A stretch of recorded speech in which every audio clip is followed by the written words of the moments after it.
cooling off because I think it's my meds. They make me go through hot flashes like freaking menopause over here. So found something out. I didn't even know this could be an issue, but apparently, if you've had contrast paints for a long, long time, right, and you don't make sure to put water in them, every now and then, test it out, uh, they stop being contrast paints, and then they just don't look good. And I had that happen with my snake bite leather, which is, I was like, why is this snake bite leather coming out so dark? Like that's crazy.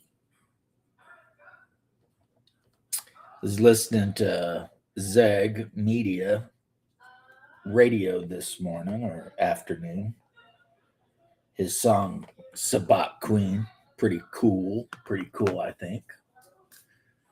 I was liking it quite a bit. Haven't actually contacted my brother today, which I definitely should. Since yesterday, he was complaining that he was not feeling really good, you know.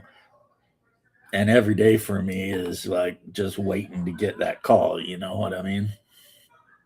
Which sucks, but it's kind of the stress you live under when someone is very, very sick, you know. You just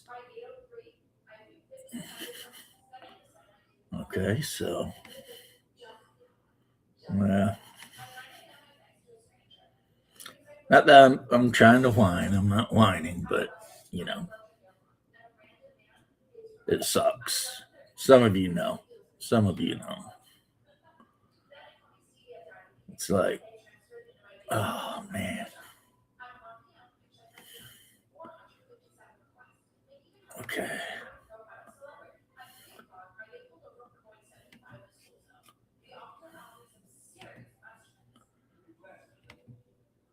Yeah, we'll see.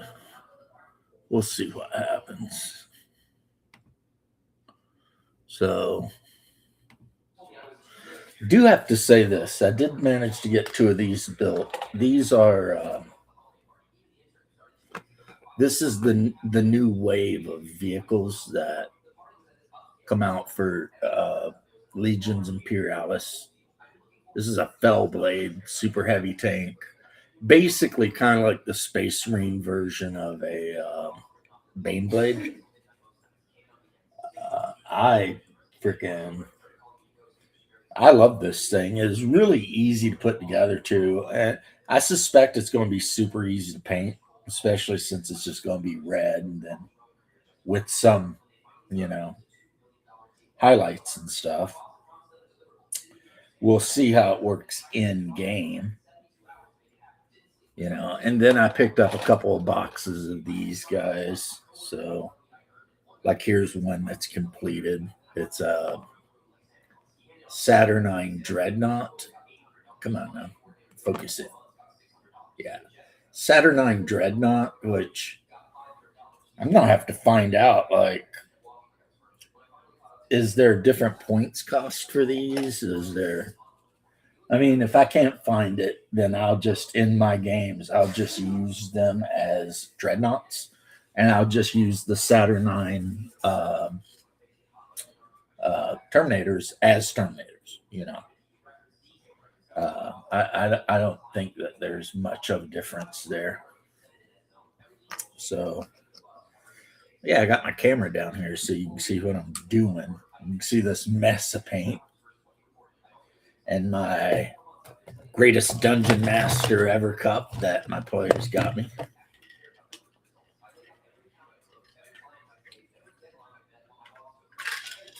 And it's full of black cherry, sugar free, um,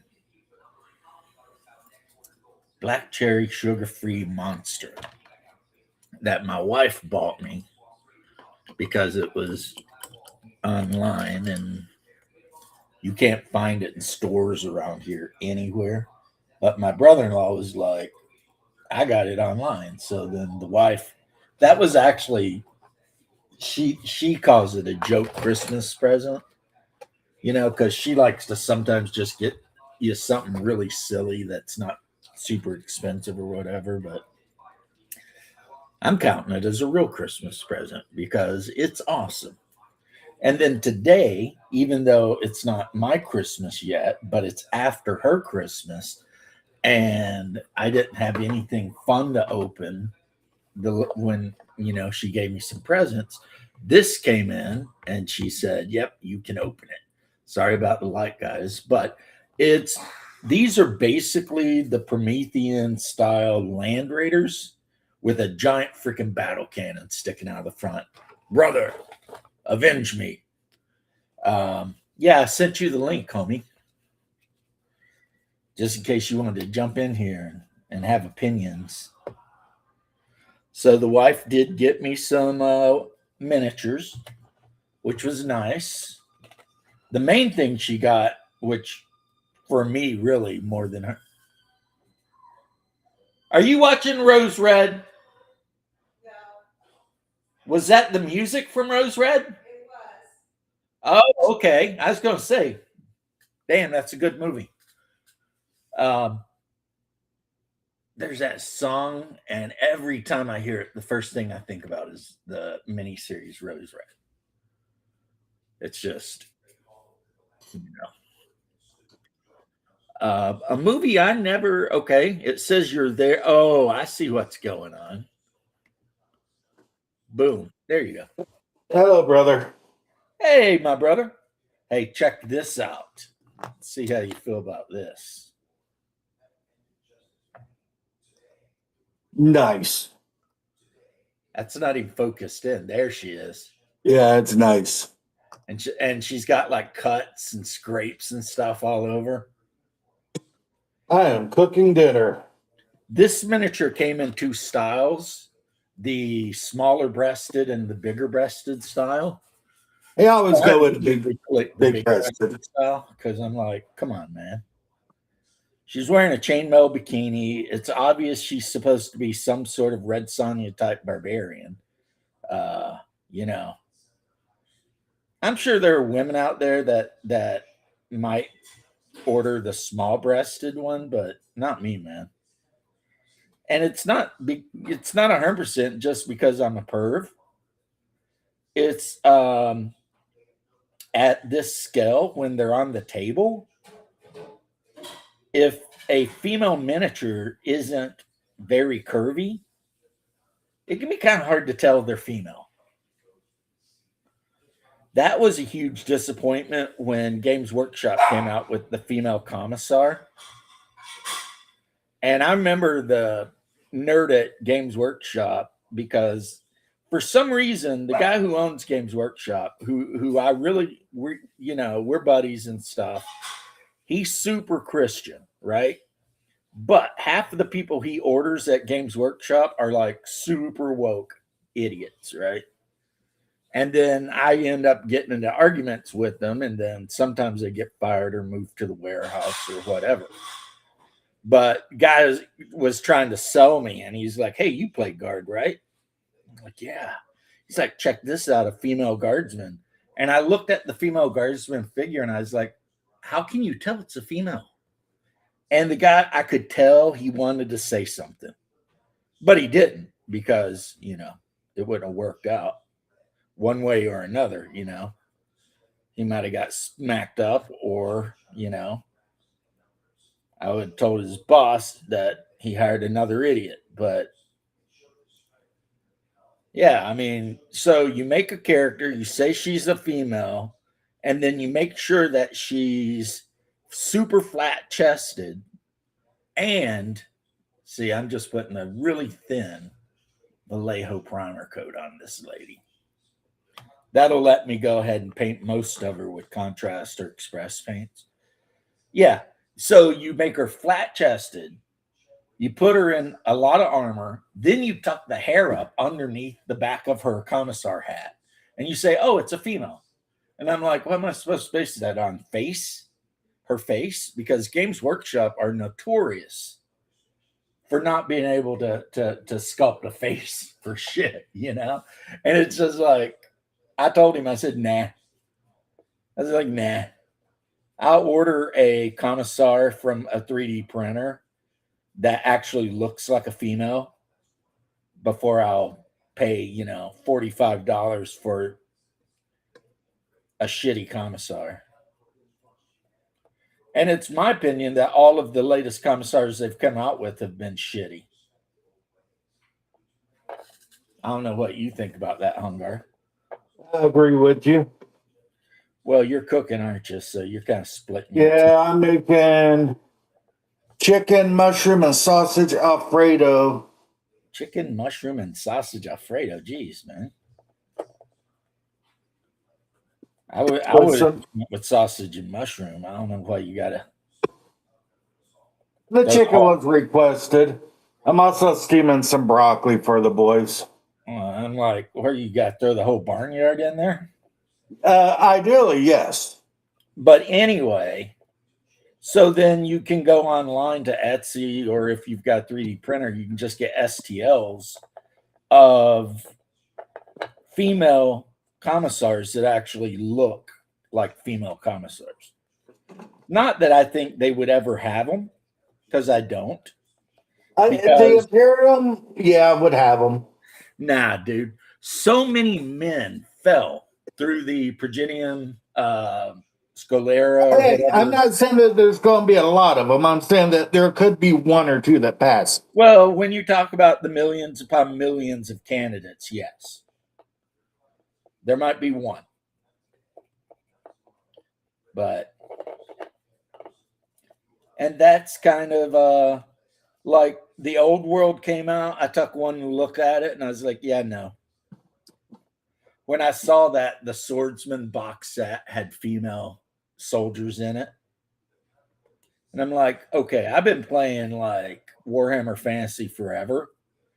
And if you want to play an army with a ton of females, it's really easy. You play elves. Yeah. See, I'm with you on that, and it's like people are like, I don't understand your point of view. I was like, I'm totally fine.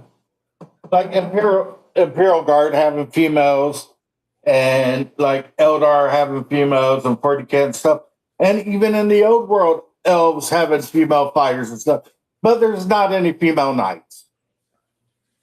There shouldn't be, but they've made that a thing now in Bretonnia. But yeah, that's why I knew I wasn't going to play Old World. If I want to play, I've got the fantasy armies. I'll play 7th edition. Yeah. And people might be like, well, that's just being misogynistic. A word I think that was made up, honestly. I don't think it's a real word. And I'm like, and it's like, no, it's not being misogynistic. It's just that in a fantasized Holy Roman Empire, human women would never be drafted and put on the front of the frickin' line. Unless it was that desperate, you know? And brother, I'm like, if that's what you want to believe, all right. I take that misogyny. But and raise you with the STFU. See, whereas I went out of my way to find other players who played Dark Elves in fantasy, and I would trade male bodies for female bodies so that I could have units of female Dark Elves. Because I thought that was just cool as shit. You know what I mean? Like yeah, sexy ass Dark Elf chicks running around with swords and knives. Yeah. Well, I'm not even talking my witch elves, who I love so very much. I'm saying just the standard Dark Elf like Fellblade or Dark Sphere or whatever. Yeah, I would get as many of the female bodies because I just thought it was cool, you know? So that's kind of the issue, I think. Plus, they always made the Dark Elf women look super hot. And I don't know what it is, but you look at like a High Elf female, and they're like A cup, you know, built like a 12-year-old boy, etc. And then you look at your average Dark Elf, and they're like quadruple D, you know, curvy as hell, just looking sexy and shit. Except, of course, they are going to skin you and sacrifice you. But hey, Not really. crazy, I think I could dangerous fix. women, I right? think I could fix them. Yeah, crazy, dangerous women, right? Whatever, right? But yeah, I mean, there's some races like the dwarves. For all we know, their whole army is made up of females because it's not like you can tell anyway. You know what I mean? Yep. And the orcs have no sex, so yeah, the idea that the old world needed to equalize the sexes within the Imperial Army or the Bretonnian Army is stupid. I mean, there are plenty of other armies that had already took care of that. And if playing a female army is such a big deal for you, then pick an army where there's tons of females. See, when I think of Bretonian armies and Bretonian females, I think of them like hanging out, like doing their knitting and shit like that. Well, I mean, on the field, you've got the enchantresses and, the Lady of the Lake and all that. Yeah, but Bretonian females, they're going to be like waiting at home writing poems about their husbands out at war. And that's the same thing in the Imperium, you could have, hey, squirrel, you could have female sorcerers of any school, and you could also have female flagellants, which were just people who went nuts and started beating the shit out of themselves and running around. Yeah. Throwing themselves willy-nilly in front of chaos because they kind of want to die their penitence or whatever. And in 40K, for all the people who keep saying 40K needs female space marines, they got them. They're called Sisters of Battle. They use bolters. They wear power armor. So they already got them. So get out. Why do people hate Sisters of Battle? Sisters of Battle are badass. No, it's not good enough for people. They want, female blood angels. And I'm like, no, see, the thing is, it's not about actual representation. It's about taking something that's not yours and forcing the other people who enjoy it to change it to suit you, even though you, hey, what's up, Big James, are not ever going to play or buy any part of the game. So you have all of these idiots on like sigmarxism.net and stuff like that, right? And they're all screaming about they need their female space marines, but none of them actually play the game. And none of them are going to buy them afterward. And even if they came out with female space marines, which is really easy, you can just like, I think you can download female space marine heads all day long if you're like a weirdo and you're into muscle mommies or whatever. So that's not even really a thing, It's like, all right, throw these female space marine heads on your space marines and call it a day. What's weird is the actual female space marine heads, they look so similar to male space marine heads that it's just like, it's like these idiots don't realize space marines only have like 3 looks. Yeah, they're big jar-headed bastards. When they get the gene seed put in them, they all look the same. Well, I mean, generally, yes. Yeah. I mean, every legion had its own kind of thing, but yeah, you're right. They're 800-pound, square-headed, man children, and yeah, that's basically it. And even if they took women and turned them into space marines, they would change completely, and they wouldn't know that. Nobody would know if they were men or women anyway. Right. Well, the people who argue this point, a lot of the times, they're not aware that space marines cannot reproduce. Yeah. Like they're as soon as they go through the process that makes them a space marine, they can no longer use their genitalia. It's over. Which really makes you think about freaking Emperor's Children. Well, they changed it because of Slanesh so that they can't reproduce, but they can do all the horrible things that people who could reproduce could do. But that's a mockery of the design, you see. The Emperor never wanted Space Marines to ever be able to reproduce. It's like when people say there should be more LGBTQ elemental P plus and 40K. It's like, there's the Emperor's Children, man. They're as gay as you can get. The internet, one of the internets. The Emperor's Children is as gay as you can get. So why do you need representation with gay people? I don't care about that at all.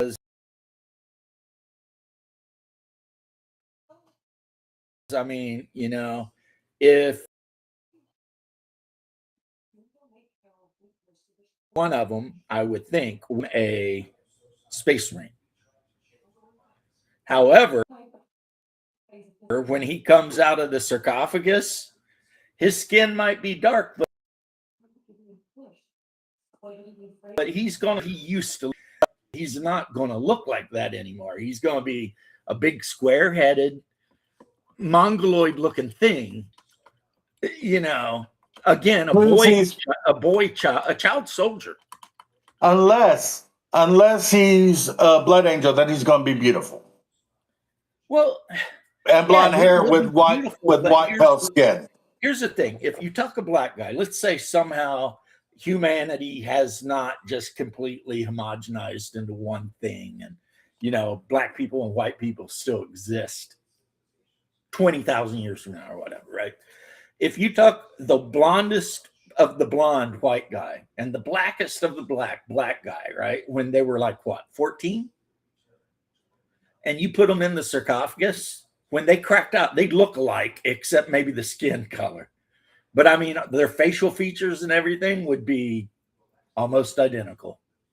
Except for the blood angel, he'd have pale skin and white hair, because that's what blood angels come out looking like. The black guy would come out with his melanated skin. He just looked exactly like the pale skin, blonde haired guy. But he might keep the skin. He might. Or but who cares about skin color? Yeah, but that's what I'm saying. It's not a one thing. People don't seem to understand that.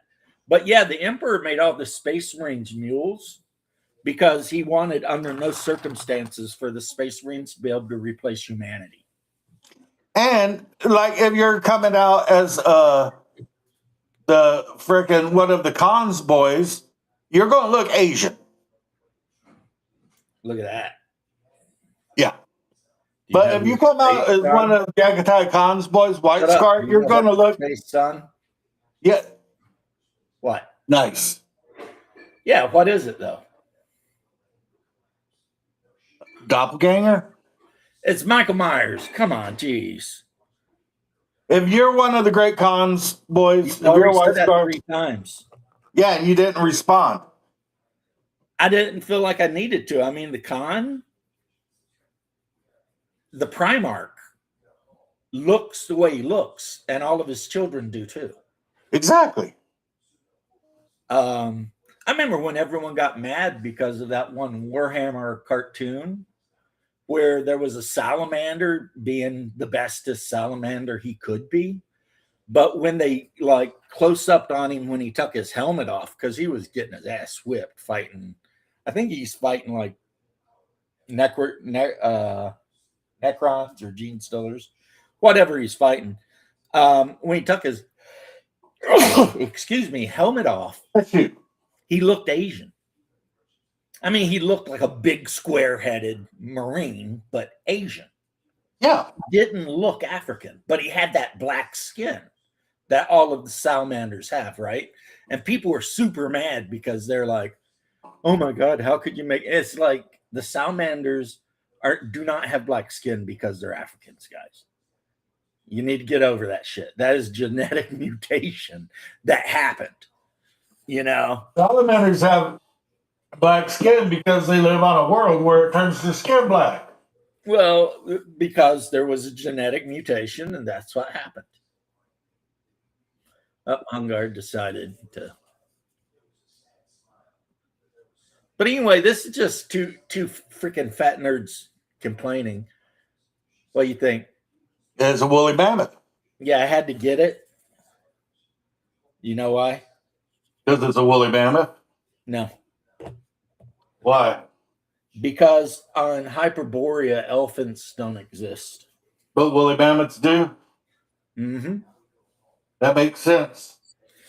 And not only do woolly mammoths exist, but some human cultures use them as pack animals. Well, why wouldn't you? Yeah, they will run them down and be like, all right, and they'll train them, and then you'll have a woolly mammoth pulling like wagons or whatever, you know. You need to get some woolly rhinos too. Got one right here. Nice. These can't be trained, I don't think. They just run up and hook them. You know what I'm saying? Yep.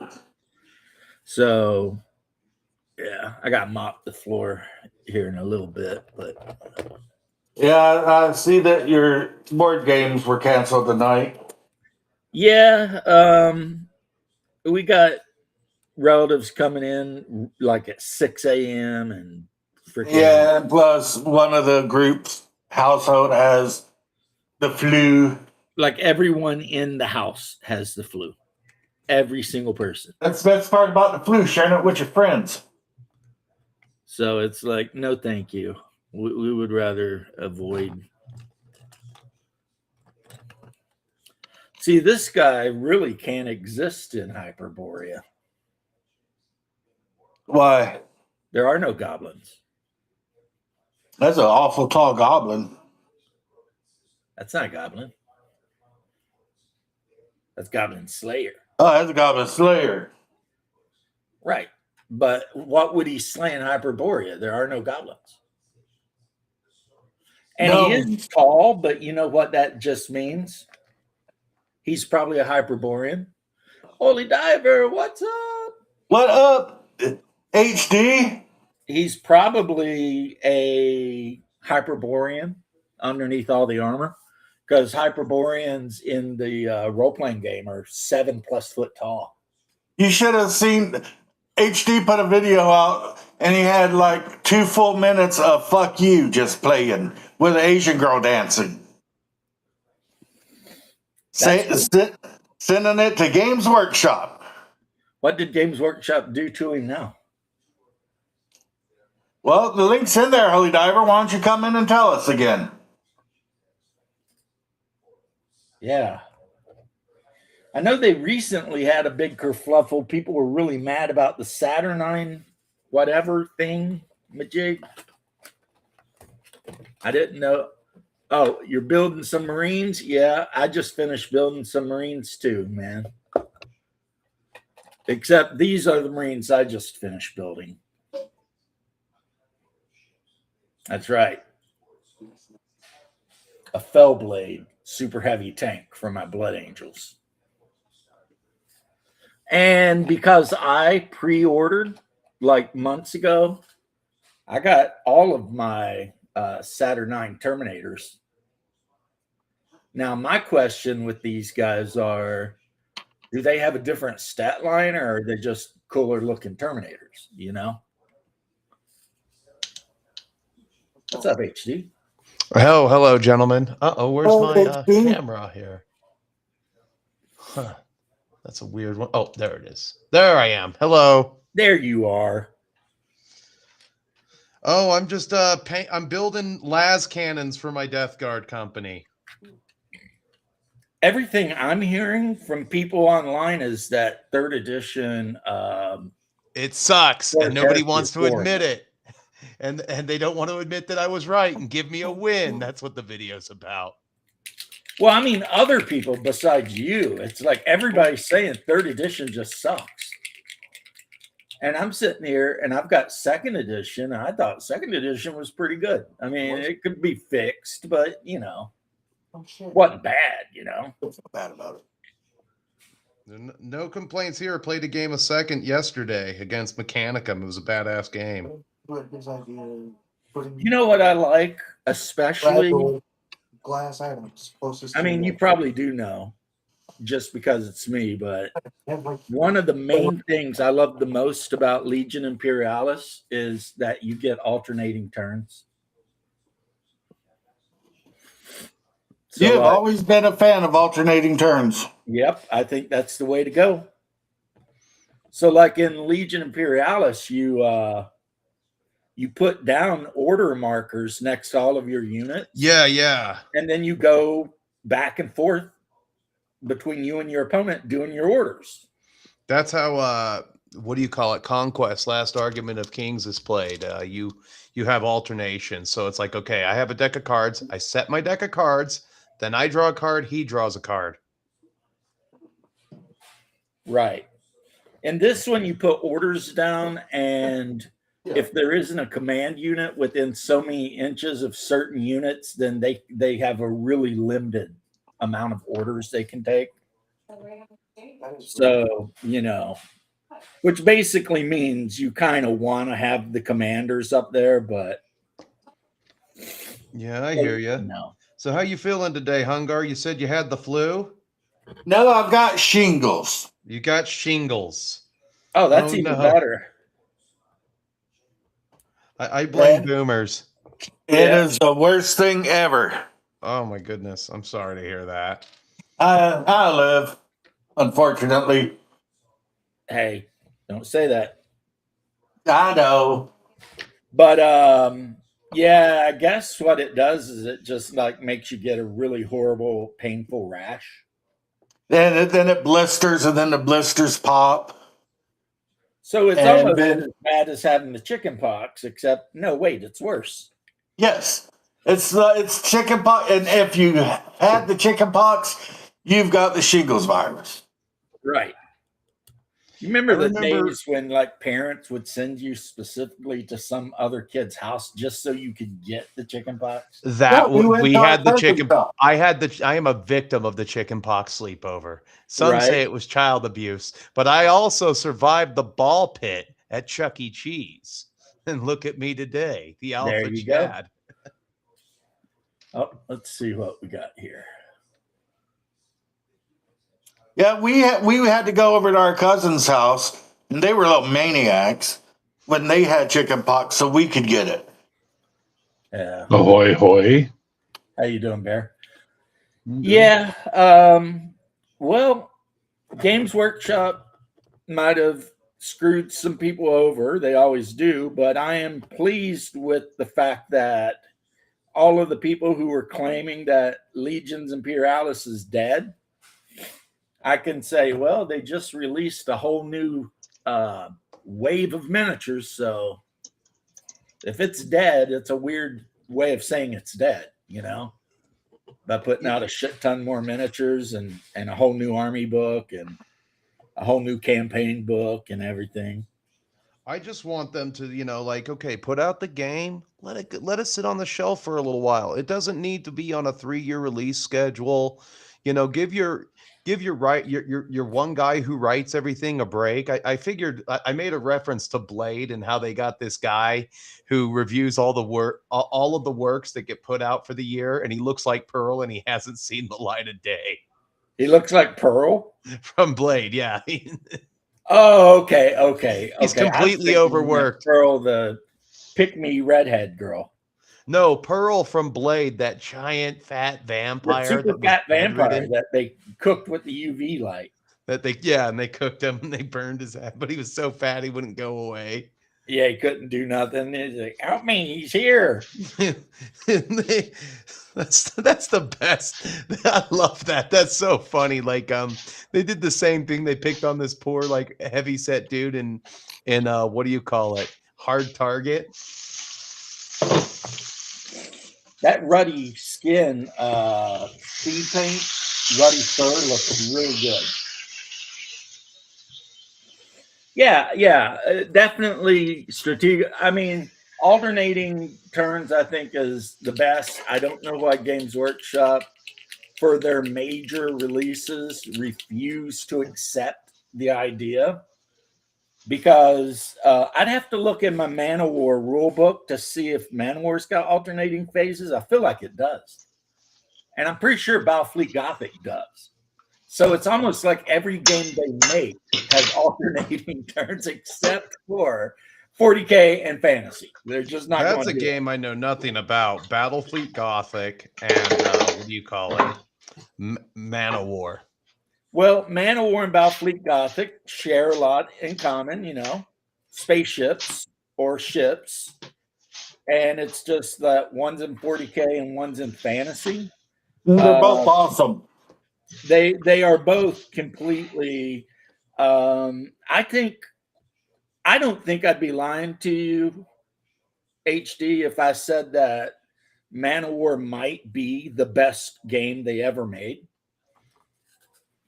I mean, yeah, I've seen it played over on Crown of Command's channel. Looked Right. pretty fun. Yeah, you can build a fleet for relatively not a very much, and back when it was available, and you could sit down and play a whole game in like an hour, and the game, actually, your decisions really matter, and your fleet mattered because different fleets fought. Like, okay, let's say you wanted to be one of those guys that was playing the Northern Raiders of Norska. Well, good news is your ships are pretty cheap and they carry a lot of warriors. Bad news is they have no ranged attacks at all. Oh, shit. Good news is you roll randomly to see if some of the warriors, especially on your king ships, might in fact be werewolves. So pretty much, if you're playing the Norskins, you get what your tactic is. Just come headlong at your opponent and try and board them, which happens if your ship ends its movement base to base with an enemy ship.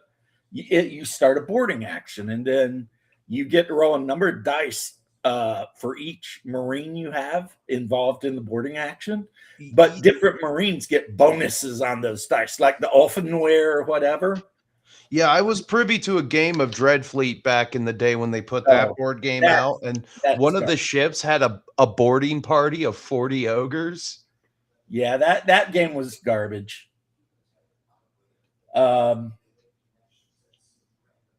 But yeah. And then if you're playing Bretonnians, you have to watch the wind because all of your ships are like galleons and they don't have oars. But if you're playing the Holy Roman Empire, then you have all these galleys that have sails and oars and guns facing forward and back and to the sides, like the Venetian galleons. And then, of course, the undead had their shit and the rats had their shit, and dwarves had submarines and ironclads and monitors like the Yankees in Civil War. And elves I call BS on that. Dwarves and Chaos Dwarves always got like the best kind of shit in those kinds of games. They're the best races. The Chaos Dwarf battleship, like their biggest ship, one of them had like a missile launcher. I mean, this thing could just wreck you. And then, of course, dwarf submarines, if they launched torpedoes on you and hit, all of their damage was below the waterline. So, I mean, they could literally just flood your ship out and it would sink. You know what I mean? But the negative was if you fired at them, they were really easy to destroy. And like I said, the Bretonnians had nothing but galleons. So they had no guns front, no guns rear, but they had the biggest broadsides in the game. So if you could play with the wind and you could line up a broadside on somebody, you know what I mean? You could wreck them pretty hard. And then orcs were floating around in just big piles of junk with claws and grippers and ballista that shot chained arrows at you so they could pull you to them. Because I mean, they're typical orky shit. Because they love to close combat too, but the orcs at least had some ranged weapons. They just sucked, most of them. All right, guys, are my we dinner is forgetting done. anyone? Are we forgetting anyone, Hunger? We got Barrow, orcs, dwarves, elves. The undead. Elves were very fragile but fast. Yeah, the elf ships look like what's his name ship from Waterworld. Like they were catamarans, and they didn't have cannons. They had like ballista, but the ballista could rotate and fire at a 360. So they were dangerous everywhere, and they could do like an extra turn into the wind or some shit like that. They're really fast. They just were kind of fragile. And then the dark elves, of course, you had the what do they call it? The Black Citadel, which is literally just a castle being drugged through the ocean by like sea dragons. That sounds badass. And it just, it's full of repeating crossbows and sorcerers. So, it is the single toughest ship in the game because it is literally what it is, a castle being drugged across the ocean by dragons. And then in the second edition, well, they added chaos, and each power had its own shit. And then they added flyers. So my beloved Bretonnians had squadrons of Pegasus riders that I could send after if somebody was trying to, do a thing. I could send some Pegasus riders at them. Yeah. I mean, it's just a great game. And then like Battlefleet Gothic is kind of like that, except it's in space. And I know you've seen the ships, gigantic, with like broadsides full of like all kinds of macro cannons and whatever, and space marine battle barges, and it's basically the same shit. You launch torpedoes, you launch your lance weapons, and you try to kill your opponent. There weren't any fighters in Battlefleet Gothic, were there? There were. Oh, there were. Yeah, like the Murder class and Mars class battle cruisers. Each one carried a 4 wings, I believe, 2 wings of fighter interceptors and 2 wings of bombers. Oh, okay. Guys, I'm going to let you go because my dinner is done. All Awesome, right, dude. Hungar. It's good talking to you, bro. Yeah, you guys have a great day, and I'll see you probably tomorrow. Yep. Now, launching your fighters and stuff, it was like, since it wasn't instantaneous, you would put the fighter like whatever on the board, and it would move. And then, of course, enemy ships would have PDF systems, and if you sent bombers and they had fighters out, then the fighters could try to intercept your bombers, and yeah, it could turn into a whole thing, And then torpedoes were the same way. Like when you launched a wave of torpedoes at an enemy ship, you would put it down at its move. And then when it come around to the next time it could move, you would move it again. You see what I mean? And basically,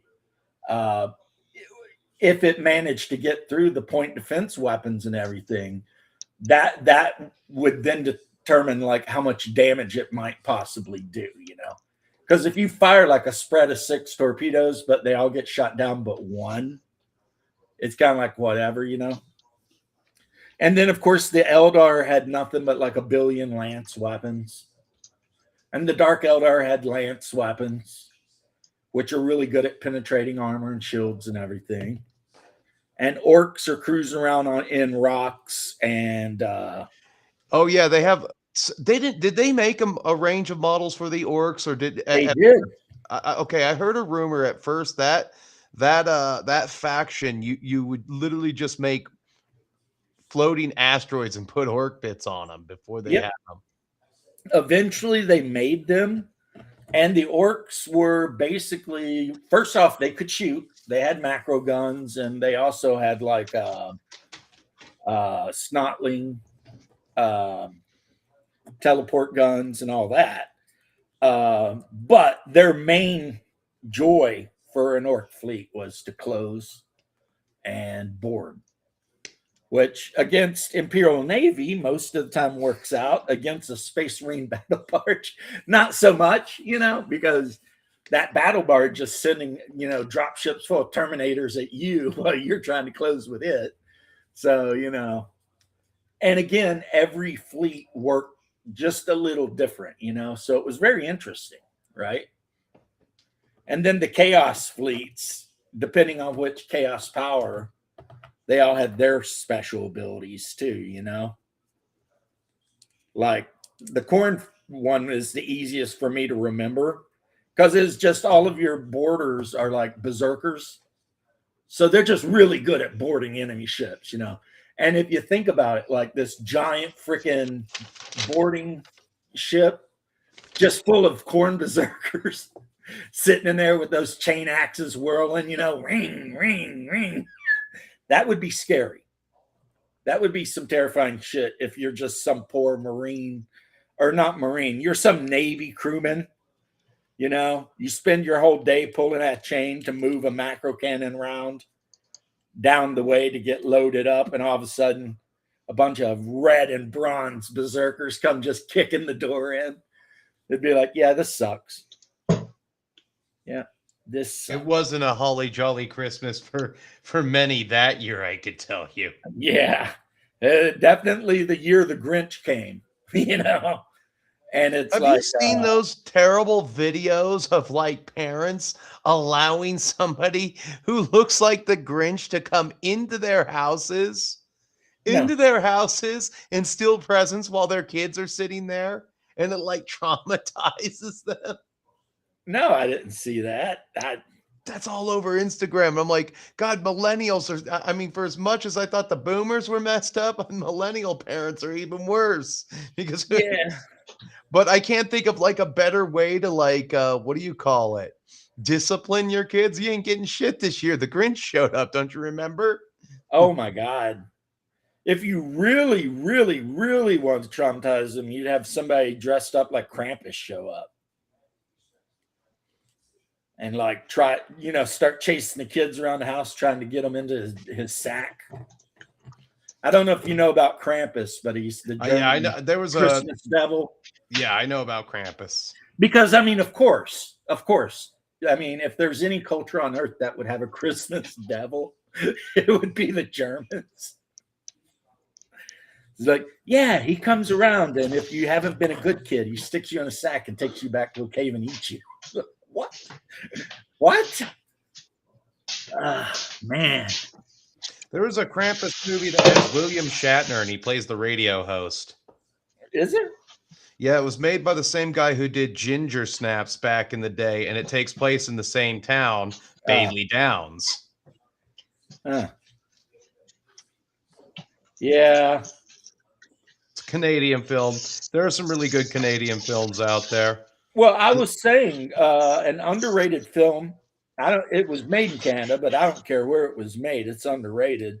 Is The Void. I got to see that one. That was on a list on Instagram today. Oh, dude, for being a low budget film made out of, I think they had a budget of like 152 beaver pelts and maybe some smooth rocks. That movie is amazing. It is so good. And if you're into like weird cosmic horror and Cronenberg type bullshit, this movie's going to be right up your alley. Because it's kind of like H.P. Lovecraft, but not really. It's like if H.P. Lovecraft wrote The Thing and then set it in Canada, like in a hospital. And hospitals are already scary. So yeah, it's a good movie, man. I would definitely suggest it to anybody. Hold I always on do. here. I'm gonna get a plot synopsis up here. You said The Void, huh? The Void. It's creepy for no good reason. You know what I mean? Some of the creepiest shit about it is not like. Oh, 2016. This would be on, I believe I could probably watch this on Shutter or um no, there was okay, it wasn't The Void, it was a different one. It was an 80s film. But yeah, I can throw this on my list. I've seen this on Shutter. It's free on Tubi. I'll take a look tonight. Well, I know you sometimes do you do your reviews of like horror movies. Oh, I love it. That's you know, it's one thing I do for love, and it's the one thing I do like if it, you're a patron, so you knew I put it up there if you ever Yeah. watch. I'll put those out first. I'm going to try to do a couple more. Like the videos I'm making these days, they're going to just try to be shorter, and I want to just be a little bit more consistent. Like, you know, to just kind of hit out there and not fall off really, and just do instead of just doing one show a week. I'm actually a patron of both of the people on the panel. Thank you. You don't have to thank me. I was just saying. I'm saying thank you, though. I'm allowed to. You're allowed. You're Canadian. You have to. I know it's like part of your constitution. So how is Old Bear? How was the Great White North Christmas this year? Irrelevant. Irrelevant to right. Christmas gotta- can be a really rough time of the year for a lot of people. It is. It is. I saw a video, and let's see here. I thought it was a good idea, so I always call some people up to call them because I know that they're not talking to anybody on that day, and it's really hard. It is a rough time of year for people, especially if you don't have a mom or a dad or a family to go to. Today, this year, not that I complained too much about it, but it was unique in my Christmases in that every year before this year, my house would be completely overrun with nephews and brother-in-laws and sister-in-laws and, you know, the whole thing, right? This year, it was the wife and I. Little And- quiet then, huh? Very quiet. And I mean, I can't bitch. It's like the nephews and nieces, they're all in their mid-20s, they're married, they're out to sea on submarines or doing whatever the hell they're doing. You know, my mom lives in Kentucky, and she's not going to leave my pops up there alone just to come down here and sit with me and my wife. Hungar's in Tennessee. And so, yeah, this year was weird because we usually have this whole big Christmas thing, and there was none of that this year. But my wife bought me a brand new mattress for our bed because I hate our mattress and I've hated it for years. So Can't bought say I me a blame you there. and look, I mean, you know, she also bought me 40K, or well, not 40K. She bought me this for Legions Imperialis. I have 2 of those for 30K. Typhons. Yeah, They're both my Iron Warriors. They're painted up like Iron Warriors on the front, but on the back they're painted up like Death Company Death Guard, yeah. or Death Guard. It seems like whoever painted these miniatures did Death Guard for most of them. But Well, Death Guard, I'd have to say, for ease of use, if you have a dry brush and you're painting for the first time and you don't know how to paint, I would say it would be Iron Warriors and Death Guard are definitely the easiest paint jobs that you can do because black, anybody can do black, but if you're actually going to do a paint job and you have some markers and stuff like that, you can easily do Iron Warriors and you can easily make these guys look very good without a lot of effort and just, you know, just getting started for the first time. You know, you watch a couple videos, you should be off to the races. You should be able to produce 10 Marines a week. And, you know, your vehicles shouldn't be hard as long as you're sticking to as long as you're avoiding the hazard wobbles for the Iron Warriors or something like that. And you're just see, mine is pretty easy because I spray paint them in blood red, and then I put a wash on, a very thin down red wash, and then I highlight them with a very bright Iral red. and then they're mostly done. After that, all I got to do is pick out the metal parts, maybe paint a couple of sections black to give it kind of a, because Blood Angels, for some reason they like to paint the doors of their vehicles black sometimes or whatever. And then, of course, I showed you, I think, already what I've been doing with my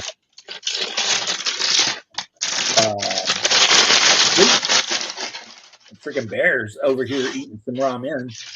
This is the paint job I came up for my Imperial Guard, my Malcolm.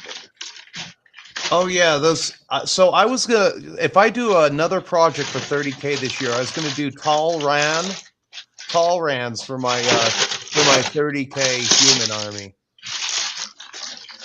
So the Lawrence of Arabia army.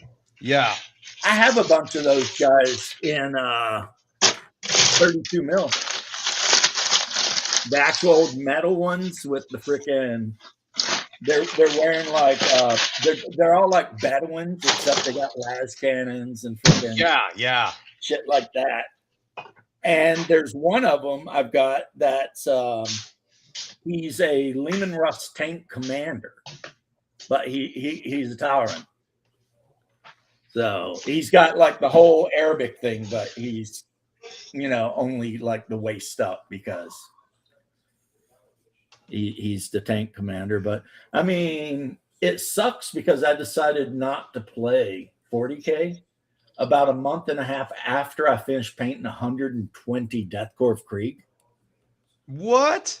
Yeah, with all the support weapons and everything. I decided my Death Korps of Krieg wasn't going to have any vehicles other than the howitzers.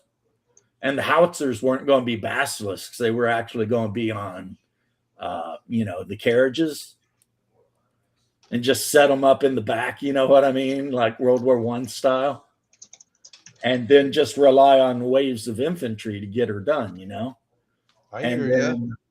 Because the other army I have that's the exact opposite is still Legion, where it's like every squad is in a Chimera. You know what I mean? Armageddon still Legion. Yeah, I know who you're talking about. Yeah, they're all mechanized. They're all mechanized. They got tank support, whatever. And then I've got my Morty and Iron Guard. I painted them all up to look like United States Marines.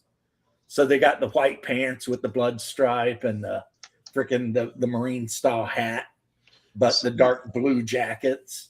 Yeah, Steel Legion. They kind of look like Krieg, but they're not Krieg. Yeah, a lot of people call you bad names if you play Steel Legion because of the shape of the helmet. Oh, God. Because they're wearing Fallschirmjäger helmets. They're wearing one of the most effective helmets to have ever been invented up until the American, I don't know what helmet they adopted in the 80s. The K-Pot. That's what we nickname it, that Kevlar helmet. There's one up at Fort Stewart in the museum from the Gulf War that has a 7.62x39 bullet stuck in the front of it. Now, what I heard, the guy who was wearing it jarred him pretty good. You know what I mean? Oh, yeah. Rung his bell really good, but it didn't go through the helmet. He got lucky. He definitely got lucky. Yeah. So that's cool. And now, I love how we can live in a time where helmets are racist. Well, that was on, how Sig Marxism is. Yes. When I'm talking about these figures, yeah, they're all the metal, old school ones that they released for like 6 months and then decided to never release again because I don't know why Games Workshop. Oh, well, I'm looking at a clutch of them right here on just Google. I'm like, these are awesome models. The Mortians? No, the Steel Legion dudes. Oh yeah, the Steel Legion. They got that freaking Fallschirmjäger helmet. They've got like the face mask. Their shoulder pad is supposed to be white with a red lightning bolt. And then of course their styled las gun is like a carbine. You know what I mean? A lot of them have like folding stocks and shit. I mean, they're really cool, and you just paint the grate. So the folding stocks and everything, so when in the end of 1917, when the Germans were making real pushes into before the Americans were going to show up in 1918 and everything, and the Germans were making their pushes, they had gone to a carbine style of rifle that was shorter than the normal Mauser that they used. Right. For their infiltration tactics and everything. It was a trench rifle, essentially. Right. Yeah. Yeah. In World War I, they used the K98. In World War II, they used the K98K. And K is Kurz, and Kurz is short in German. So I've owned both at one time or another, a K98 and a K98K. I like the K better, obviously. But that's just me. I mean, every bolt action rifle that was ever made after Mauser come out with his rifle, except for a very couple of them, is just a ripoff of the Mauser system, the locking bolt system. Mm-hmm. Like the British 303 Enfield isn't, the Mosin is, the Swiss 7.4 isn't. You know, but like my Remington 700 that I use for deer hunting, it's a Mauser. You know what I mean? Like it is 100% a Mauser action. It's just mounted on a fiberglass stock, and it's got a bull barrel. But yep, 30x6, man. When you need to reach out to about a mile to get a deer. And then the AR I bought, I put a really good, like an ACOG sight on it. And it's chambered in 5.56 or 300 blackout. I can just change the upper. And depending on what upper I put in it, that's what round it will fire. And if I go to the range, I like to go with 300 blackout subsonic. Because, I mean, they're snappy, but they're not super loud. You know what I mean? But 300 blackout, what's crazy about 300 blackout is it's literally just the old AK round. It's 7.62 by like 41 instead of 39. So it's 2 millimeters away from being just an AK round. Hilarious. But now I guess the Army's going with a 6.something 5 Grendel or some shit. That's going to be the new thing. So, yeah, if I ever get to play a game of anything, I'm going to use this guy as my player character. I need to do his hair yet. I think I'll make him a lawful evil paladin. He's got his Shatner mask on. But I'll pretend like it's not a Shatner mask. It's like human flesh. So, explain lawful evil. Is it better than chaotic neutral? You're just you're a piece of shit, but you're not full on. I got to think of somebody who's just terrible out there. Well, in the game I play, there is no chaotic neutral. You can be lawful good or evil, or chaotic good or evil, or just neutral. And neutral doesn't mean you're looking for balance or anything. It just means that you look out for you. Lawful evil means the perfect lawful evil like archetype might be a slaver who works for a kingdom where slavery is legal. So you are following the laws 100%. They're just evil laws, but you don't give a shit because you're profiting from the laws. You're being very Ferengi. Like Darth Vader would be a very archetypical lawful evil guy. You know, because of the whole, he'll destroy a planet, but he also wanted to bring, order balance to the to universe. The Right? Right. So, but if I'm not playing lawful good, I play lawful evil. And since I've got this figure of Michael Myers, except he's done up like in medieval fashion, I would have to use him because Mike Myers is one of my favorite like bad guys. I think the reason I like Mike Myers is the ambiguousness of him. It's like, what exactly is he other than completely evil? You know? Like Jason Voorhees is supposedly a Kandaharian demon now. When did this happen? A while back when the directors got together and decided to sneak a copy of the Necronomicon in one of the Yeah. yeah. And then That said, was yeah, Jason that's why versus he's not a Jason kid. Goes to He's- hell. They right. really wanted And to that's make why that. he's not a kid. He's a big monster. They really wanted to make that film. They had some plans to get Ash into that world. Yeah, it was supposed to be Ash versus Freddy versus. It was supposed to be Michael Ash or some versus Freddy shit, versus Jason. or versus Jason. And that would have been a good movie. Yeah. I would have really liked to have seen the sequel to Army of Darkness where he slept too. So if you have the bootleg edition, he slept too long, and he wakes up in the future and everything's destroyed. Yeah, And you just hear him say, he blames Dennis because while he's taking the drink, he's like, maybe I should stay 1, 2 drops. I could rule them 3, but no, I should go home. Where was I? Oh yeah, 2, 3, and then he oversleeps by 150 years or whatever it is. And the whole thing is that then when he wakes up with his beard and he sees post-apocalyptic London, he's like, they screwed me, because it's Ash and he can never take ownership of his own shit, right? But if you watch the Ash versus Evil Dead TV series, he actually that's the ending they gave him. Is he's in the future and he has like a cool Mad Max car and some hot chick. And it's like, can we have that series, please?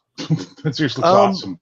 They canceled that series because it was the #1 pirated fucking thing on the internet. It was so over pirated. It just like, and I always criticize them. Why just go with Stars?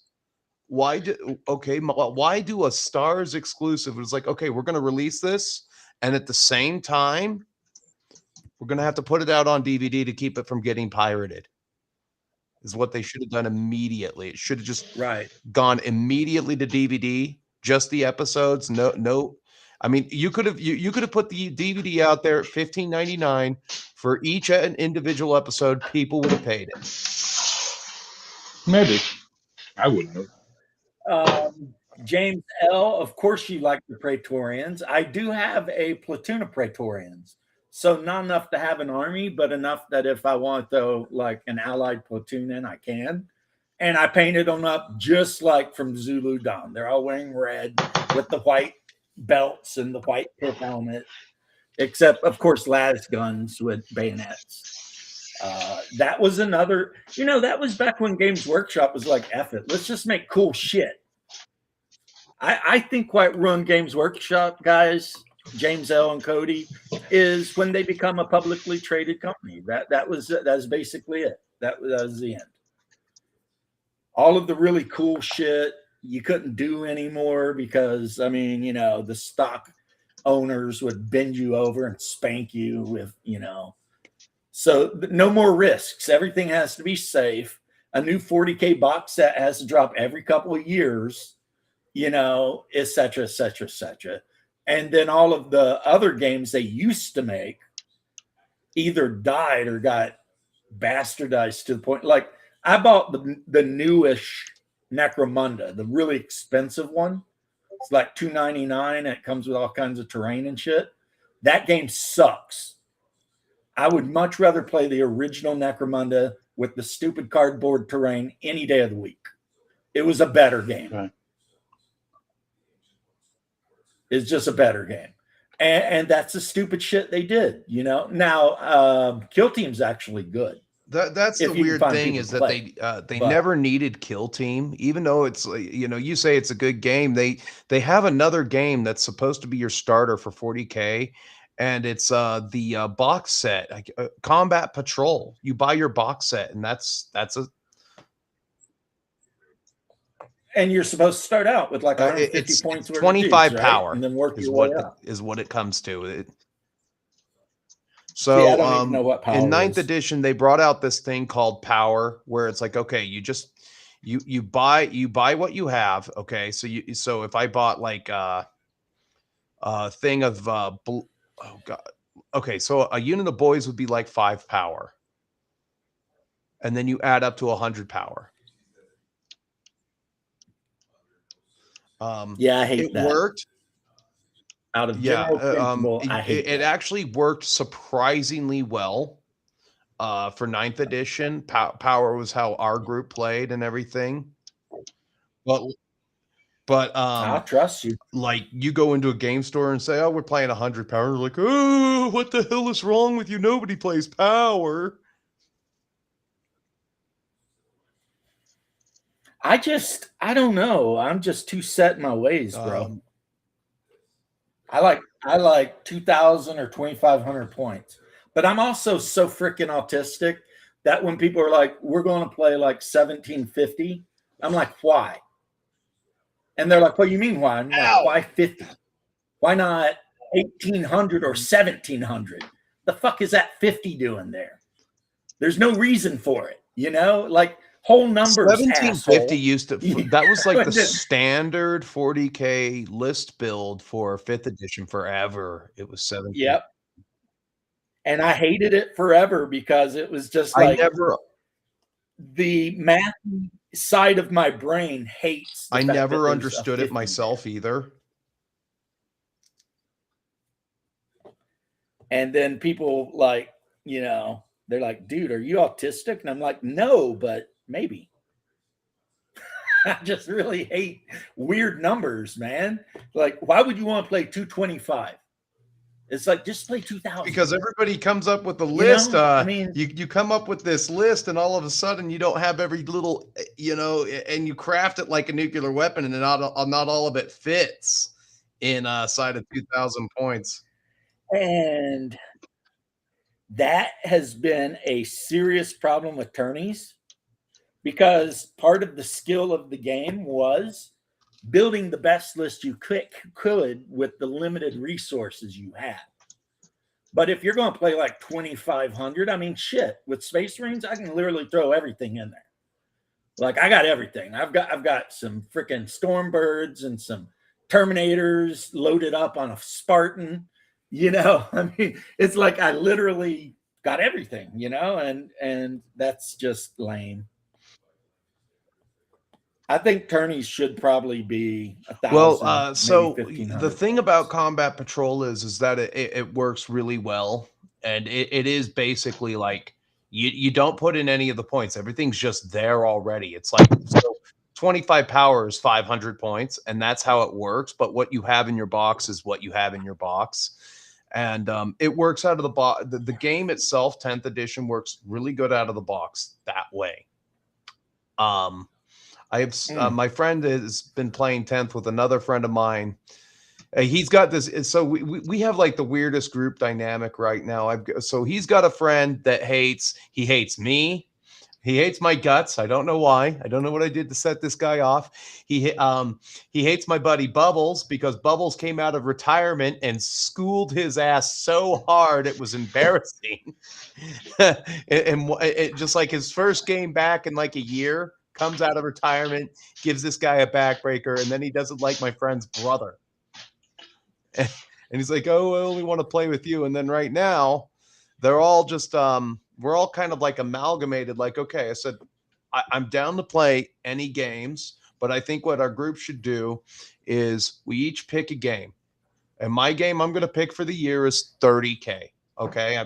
I didn't spend thousands of dollars to not play this game. To not play Horus Heresy, which is fine.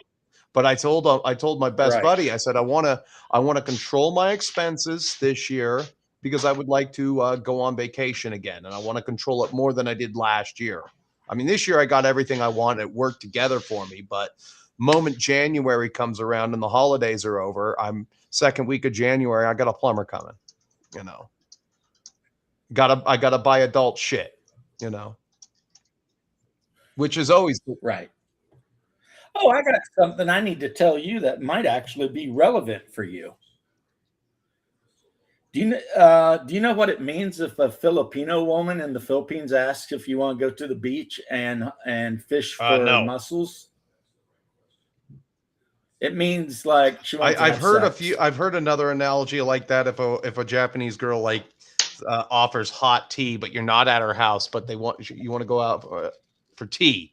That's like a thing. Yeah.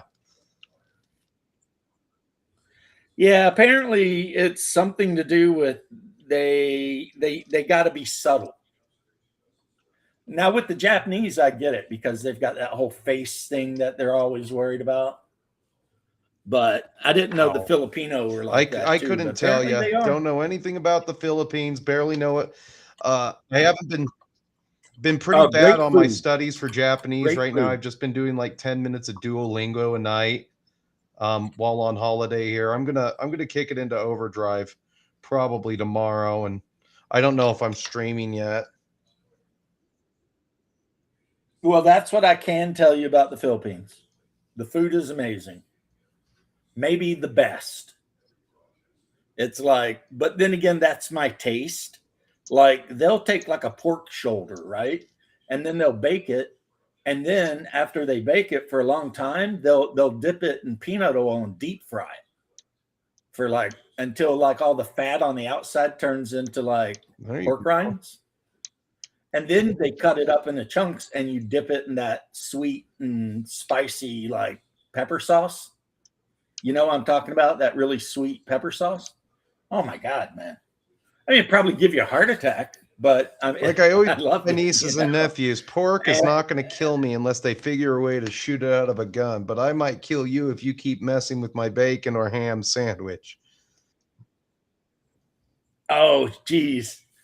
That sounds That like is iced tea. Iced tea. When he is doing institution. Motherfucking Man, fuck you Oprah. bet. Oprah ain't How got no Coco was man. in there. He had his wife in there. He's like, Oprah ain't got no man. You better worry about your motherfucking self. He's like, I work hard all day. I just wanted to come home and shoot off Play some a little steam, you know, play the Xbox. game. Play a little Xbox, and then here you come. Well, I saw on with all Oprah today, this. guys who play too Men many who video play games Xbox don't love their wives. wives. Yeah, motherfucking fuck Oprah. Yeah, the one vegan guy. You know that pork will kill you. The only way this pork's gonna kill me is if they find a way to shoot it out of a gun. So how Step about away from the ham sandwich. step away from You know how much sugar is that?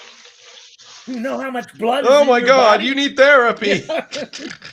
And that was kind of the gist of the video today. If something is bad, like 30 Gay Third Edition, please, it's okay to be mad. I don't know where this like mentality of you can't get mad at anything ever came from.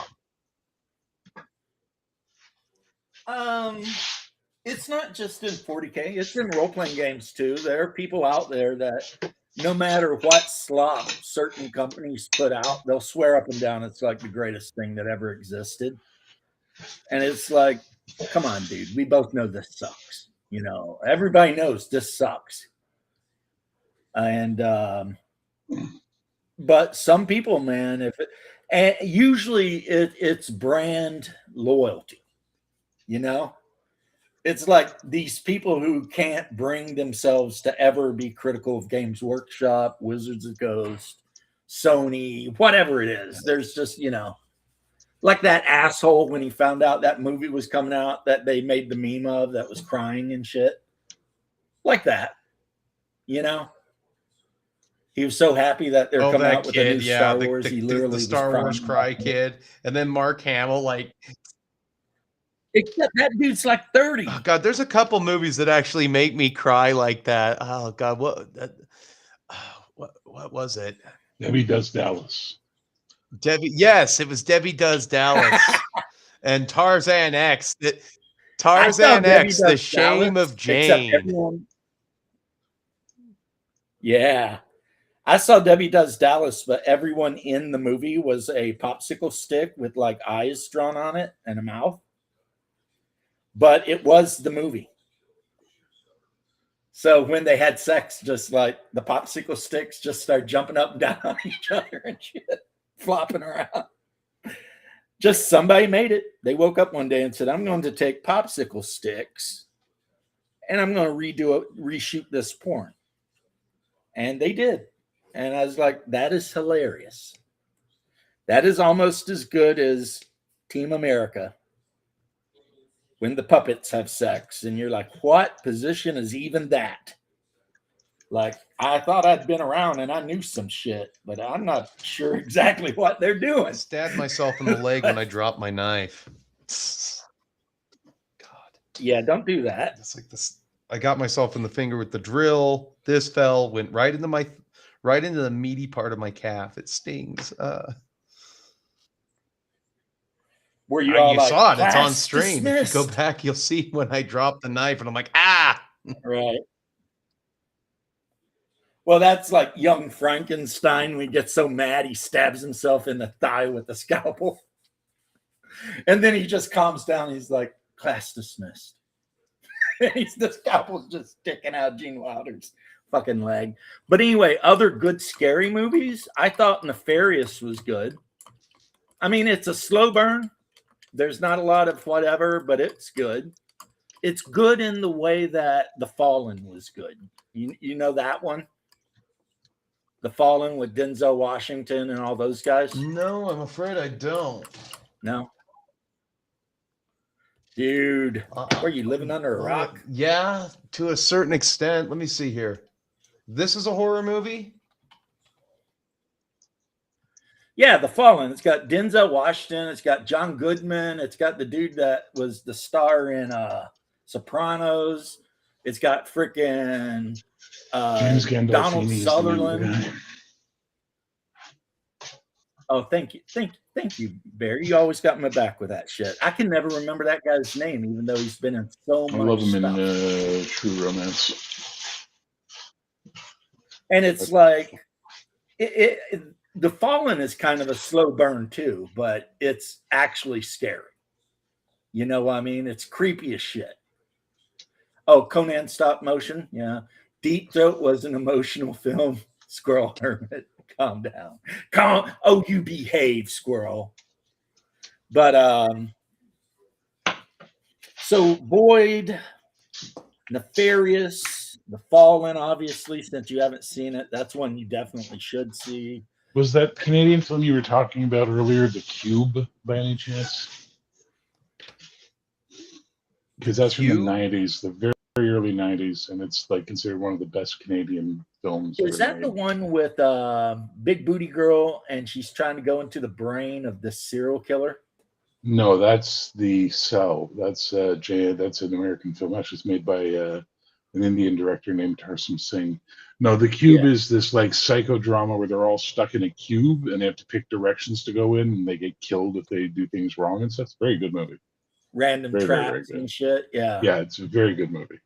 And then in the never mind, I won't say, but it's a pretty decent movie. It's a pretty decent movie.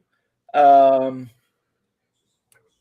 I mean, Canadian media is pretty much almost caught up with Chinese media at this point. God, I'm wondering if the movie is called Below.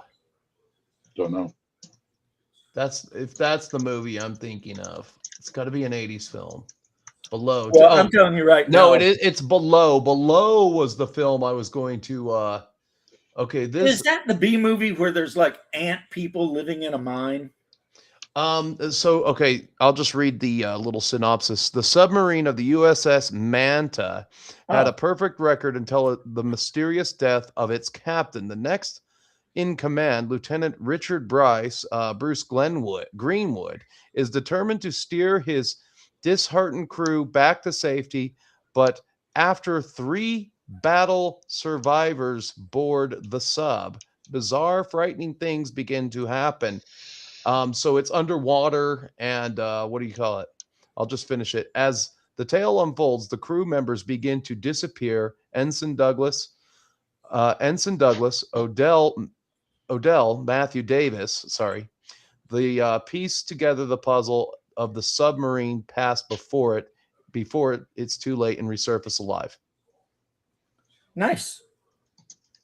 That's the one I was going to watch. Was Below. Yeah, submarine movies are pretty always kind of spooky. Like that one where they find the Soviet submarine and they drink the vodka and then they all start mutating. That was a good one too. I think I've seen that. It's been a while, but That's a real old one. I thought Underwater was really good, and I was so surprised to find out that the chick who had been in Twilight actually could act. Sorta. So it's not. Is that called Underwater? Yeah, I think that's Underwater, and they're Kristen they're like Stewart. drilling for oil, and they wake up Cthulhu. Yeah, it's Kristen Stewart. Well, you just spoiled it for everybody. Well done. Well, I mean, It's kind of the big reveal at the end You of the movie. still have brother. to watch the movie. You didn't spoil it for anybody. I No, mean, he really does. Guys, Trust me. come As on. someone who's seen the movie, he's really spoiled the ending of that film for everybody. Like, come on. dude, The whole point of that movie is you don't know movie's what's 10 going years on. old. It's 10 No, years it doesn't old. matter. It doesn't matter, man. It's obscure. It's not like it's fucking Sixth Sense. You know, it's not Anyway. even seen it. At the top of your list, HD should be The Void. Yeah, That- see, I always know when I'm right. That's how I know I'm right. You always change the subject immediately. so let's see here. I'm Yeah, not so- denying that, Bear. Yeah, I know you're not denying it because you know you do it. So we got Below, The I'm Outpost. saying you're right. So anyway, let's put this behind us and move on to something else for me. To Another read. good one is a World War II one that came out around the same time as Fellowship of the Ring, and it's called what do you call it? Death Watch. Have you ever seen? Sorry, go ahead. I believe No, it I has. think you and I said the exact same thing. That neither of us have ever seen it. Never seen it. No. 2002 film called Death Watch, and Mike Downey, Andy Serkis. Yeah, he played Golem, right? Yeah, Yeah, he's in that. and Grammar Wormtongue. Yep. Have you seen? No, Wolfhound? Grimmer Wormtongue is played by Brad Dourif. Oh, that's right. Sorry, who am I thinking of? He played. You know what? He Brad played. Dourif. What's his name? Who Golem was before? Smeagol. That's it. Yeah. Yeah, That's he what I was played confusing. Smeagol, but yeah, Brad Dourif is just one of those actors who's an American freaking treasure. Did you watch the would Chucky expect- show? He's also the voice of Chucky. I have Did to watch that. Did you watch the Chucky show though? No, it's on Shudder. I have to watch it. I haven't had His time to watch it. daughter, Brad Dourif's daughter, plays him before he's Chucky I as feel the like, serial killer. It's fucked up. It's so I cool. feel like that guy was Peter DeVries in the original. He was. That is exactly who he was. Yeah. Now, Holy Diver, have you seen Wolfhound? Wolfhound. No. It's the greatest fantasy movie you've never seen. It's a Russian fantasy film from the 2000s. It is really good. It's basically the weirdest thing. You know how movies are shot, right? They're shot out of order and out of sequence. Mm-hmm. You explain to me then how this movie gets better as it goes along. Everyone who sees it's like it just gets better and better as it goes. The acting gets better, the writing gets better, everything gets better. But they shot it like a normal film, so it's really weird. Amazing film. You mean they shot it chronologically? No. They shot it like you shoot a normal film. We're shooting all the scenes in this location today, and then we're shooting all the scenes in that location today, right? But when edited all together, it just improves as the movie goes on. It's insane. Well, It's insane. it turns out all the scenes are very similar since there's just no colors up there. So it's like, huh. It's a really good film, It and is. it'll make you want to have a bat as a familiar. And of course, my favorite movie that I'm always sending links to people, The Viking, which I think is a great movie. Were you wrapping a present, babe?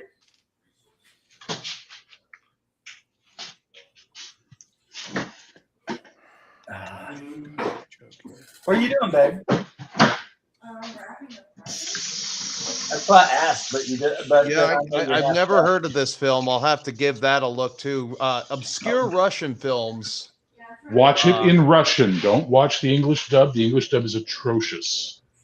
It's really bad, the English dub. Get it with the subtitles off Amazon and watch it with the subtitles. I was watching, there's this YouTube channel that talks about crazy battles in history. And the two of them I watched the other day was when a bunch of Vikings raided a Muslim port city in North Africa and stole all their shit and kidnapped their emir. And then another time was 100 Varangian guardsmen against like 20,000 Mongols, and the Varangians won. They lost 30 men, and the Mongols lost like some hundreds.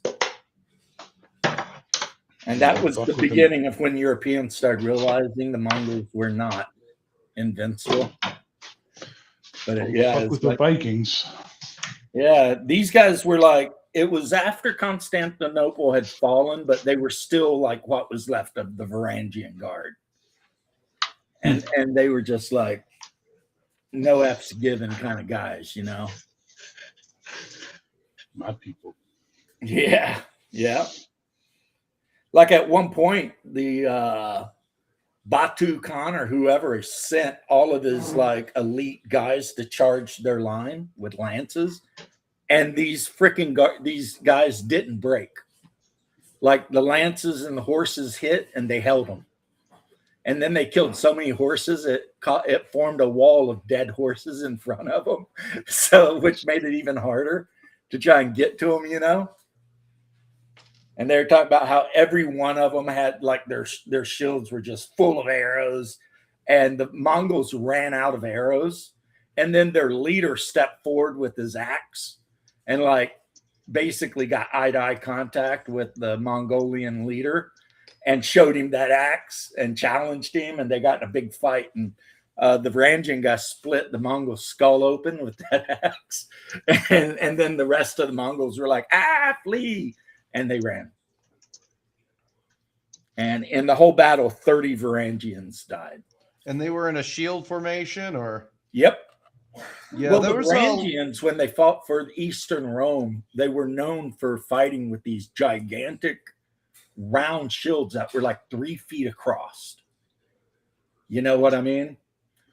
Even though sometimes they would fight with these gigantic kite shields that were also like 3 feet across. But these guys were your typical Vikings and Russians. They had the big shields and great axes and then hand axes. And like, because at one point they tried to charge them again, but all the bodies of the horses make it where the Mongols can't really get to the Varangians. But the Varangians, great axe can get to the Mongols. So these Varangians just start waylaying them with these like really big axes, you know, like these real long hafted axes. And the Mongols have to run back away from that because, you know, you got some 6.5 foot, 300-pound muscled up Viking swinging a 7-foot axe, right?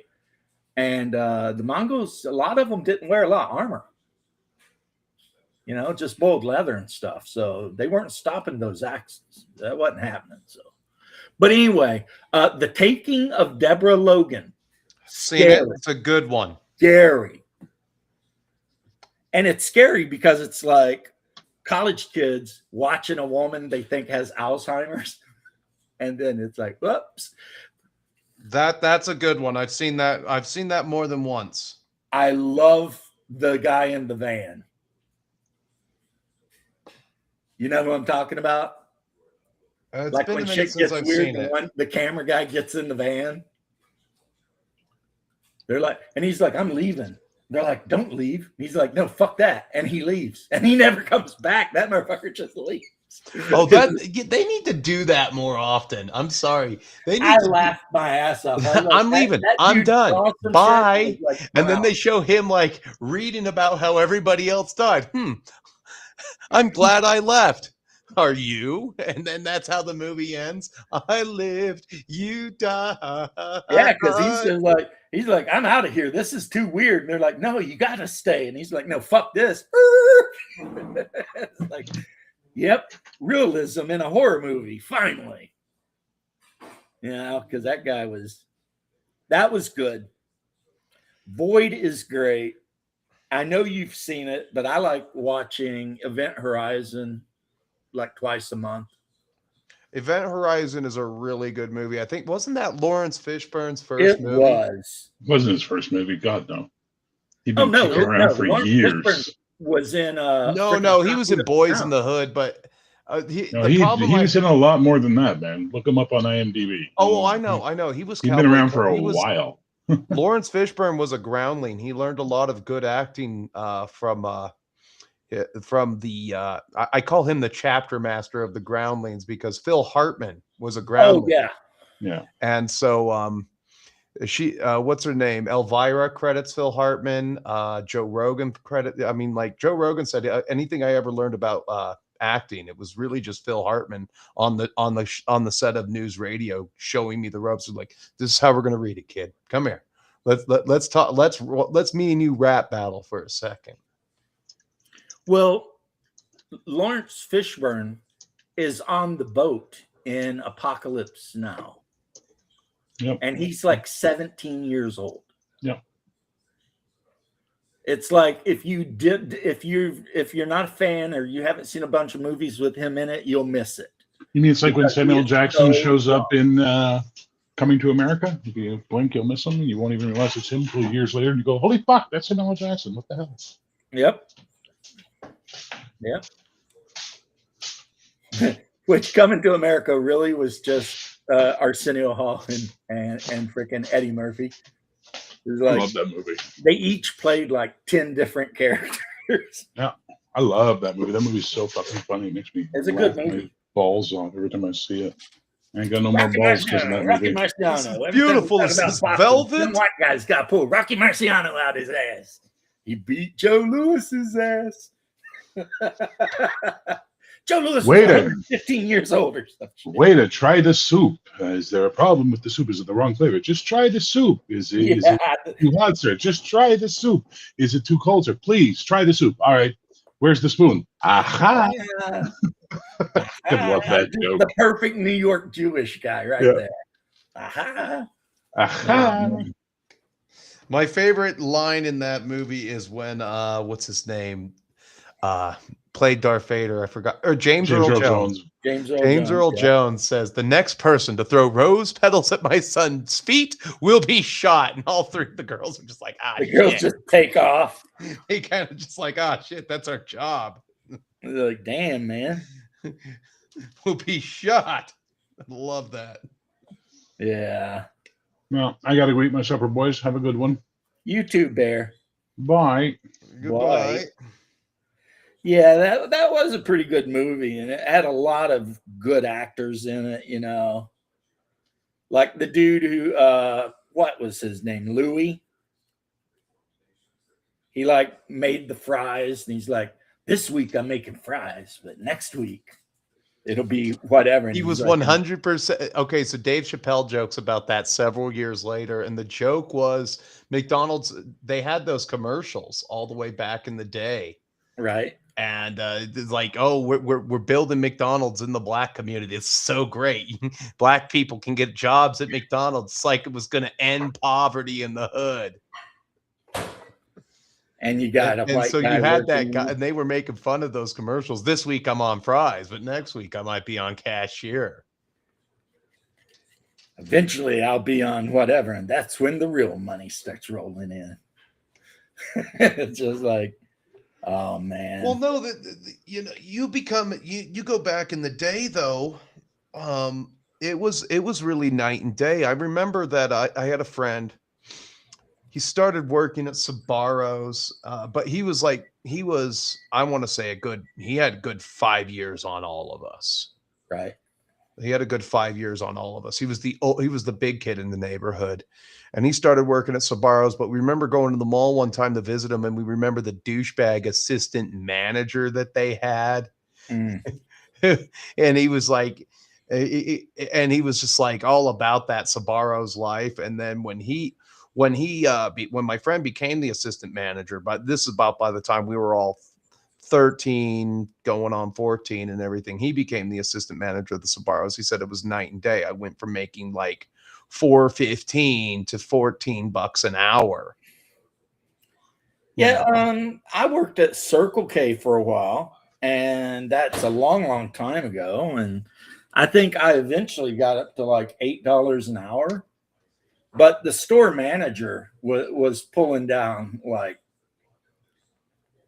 easily, 70,000 a year or some shit. Yeah.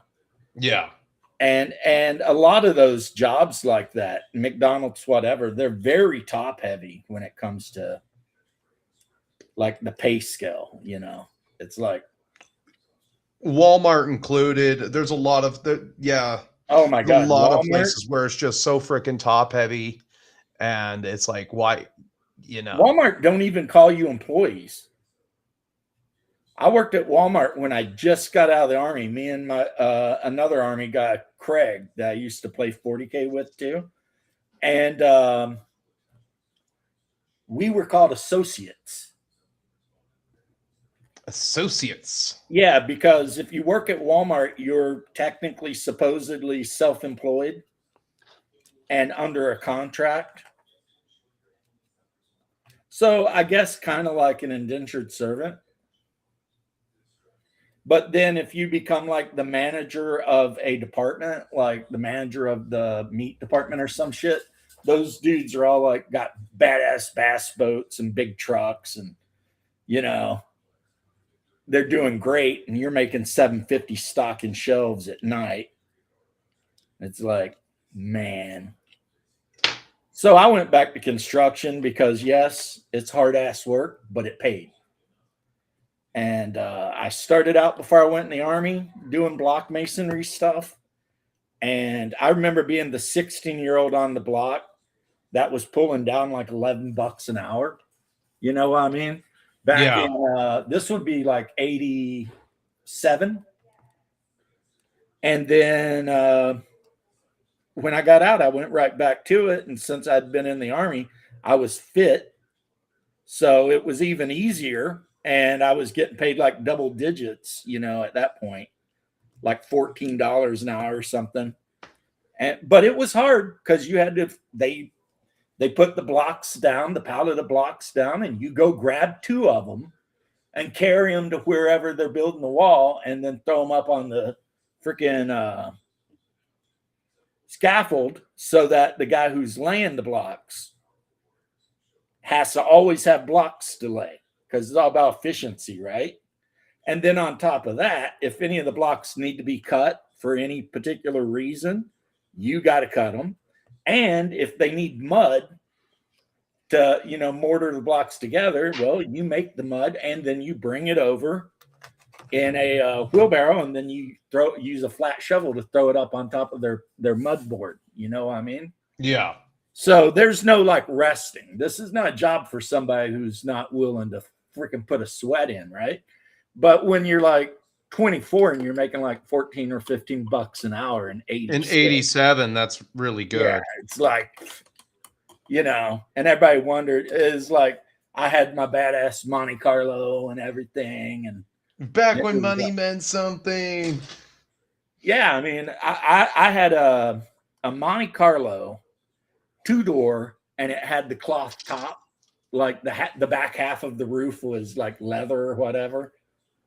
Man, that thing though, I love that Monte Carlo. That thing was so badass. Monte Carlo, yeah, that's such a Trailer Park Boys car. Yeah, maybe. And then after that, I got a Saturn when it was owned by Saturn, and that thing was great too. Like you couldn't kill that little Saturn. It was like an SR2. Yeah. You couldn't kill it. I mean, that thing just was like forever. And then after that, I got a full-size Chevy truck with a 350 big block in it. Oh my goodness. And I owe that truck my whole 20-plus years, 20-something years of marriage. You know that song, Something Women Like About Pickup Man? That song is true.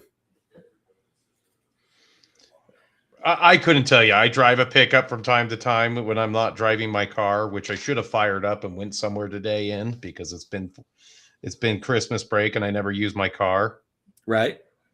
unless I'm going to work. Like my going to work, I have my Camry, which all I do is take it to work. Right. And then, God, it's dark outside. What do you call? What was I going to say? So I drive my pickup truck around. I like to think I look good in it, but I don't know yet. I haven't gotten any positive reviews. Well, mine was bright yellow, had a 350. It was all tuned up. It was basically hot rodded. It had roll bars, cow killer grill, the whole 9 yards, right? Right. And one day, the woman I would end up married to for 20 something years at this point called me out of the blue and was like, "Hey, do you still own a truck?" And I was like, "I do."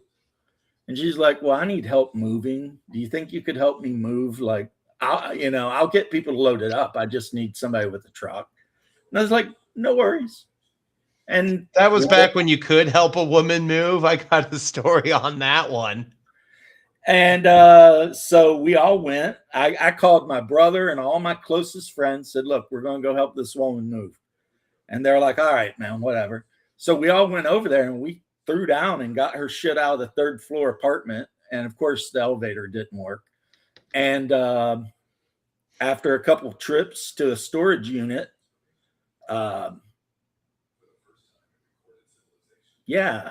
somehow she ended up eventually moving in with me, and then we got married, moved in together for 3 years or something. Congratulations. 4 years. I helped a woman move once, and then there was that one guy, all these other dudes showed up, and I'm like, she's like, "I have nobody to help me move." I'm like, oh, "Fine, I'll help." And then where the hell did these other guys come from all of a sudden, all these other dudes that, I was like trying to get with this girl.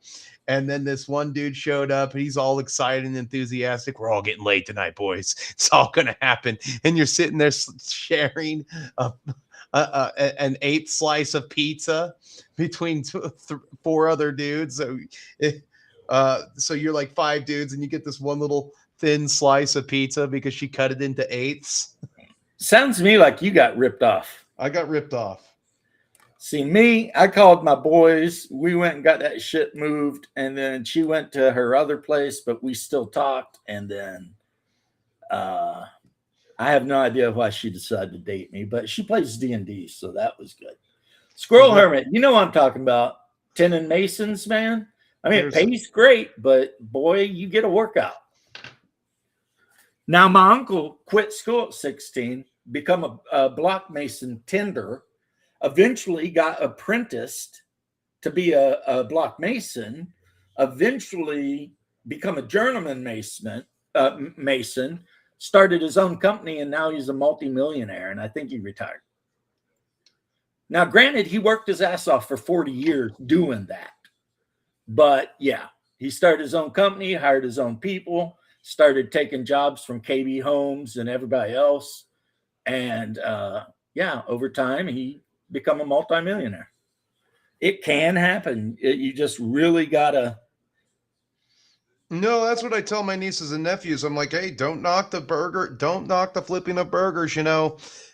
Dave Thomas started out flipping burgers, and he saw some opportunity to move up, took it, went and got a loan and started his own restaurant. I think if you want to be rich in America, the key is starting your own business. Yeah. You'll never get rich working for other people. Not unless you're Elon Musk and you were there at the right time to buy PayPal stock. Right, exactly. Because everyone I know that I consider wealthy, they all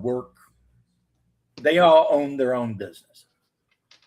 Which I've known a lot of people start businesses, and them businesses just fell hard too. So, I mean, there's luck, there's hard work, there's just a lot of shit involved.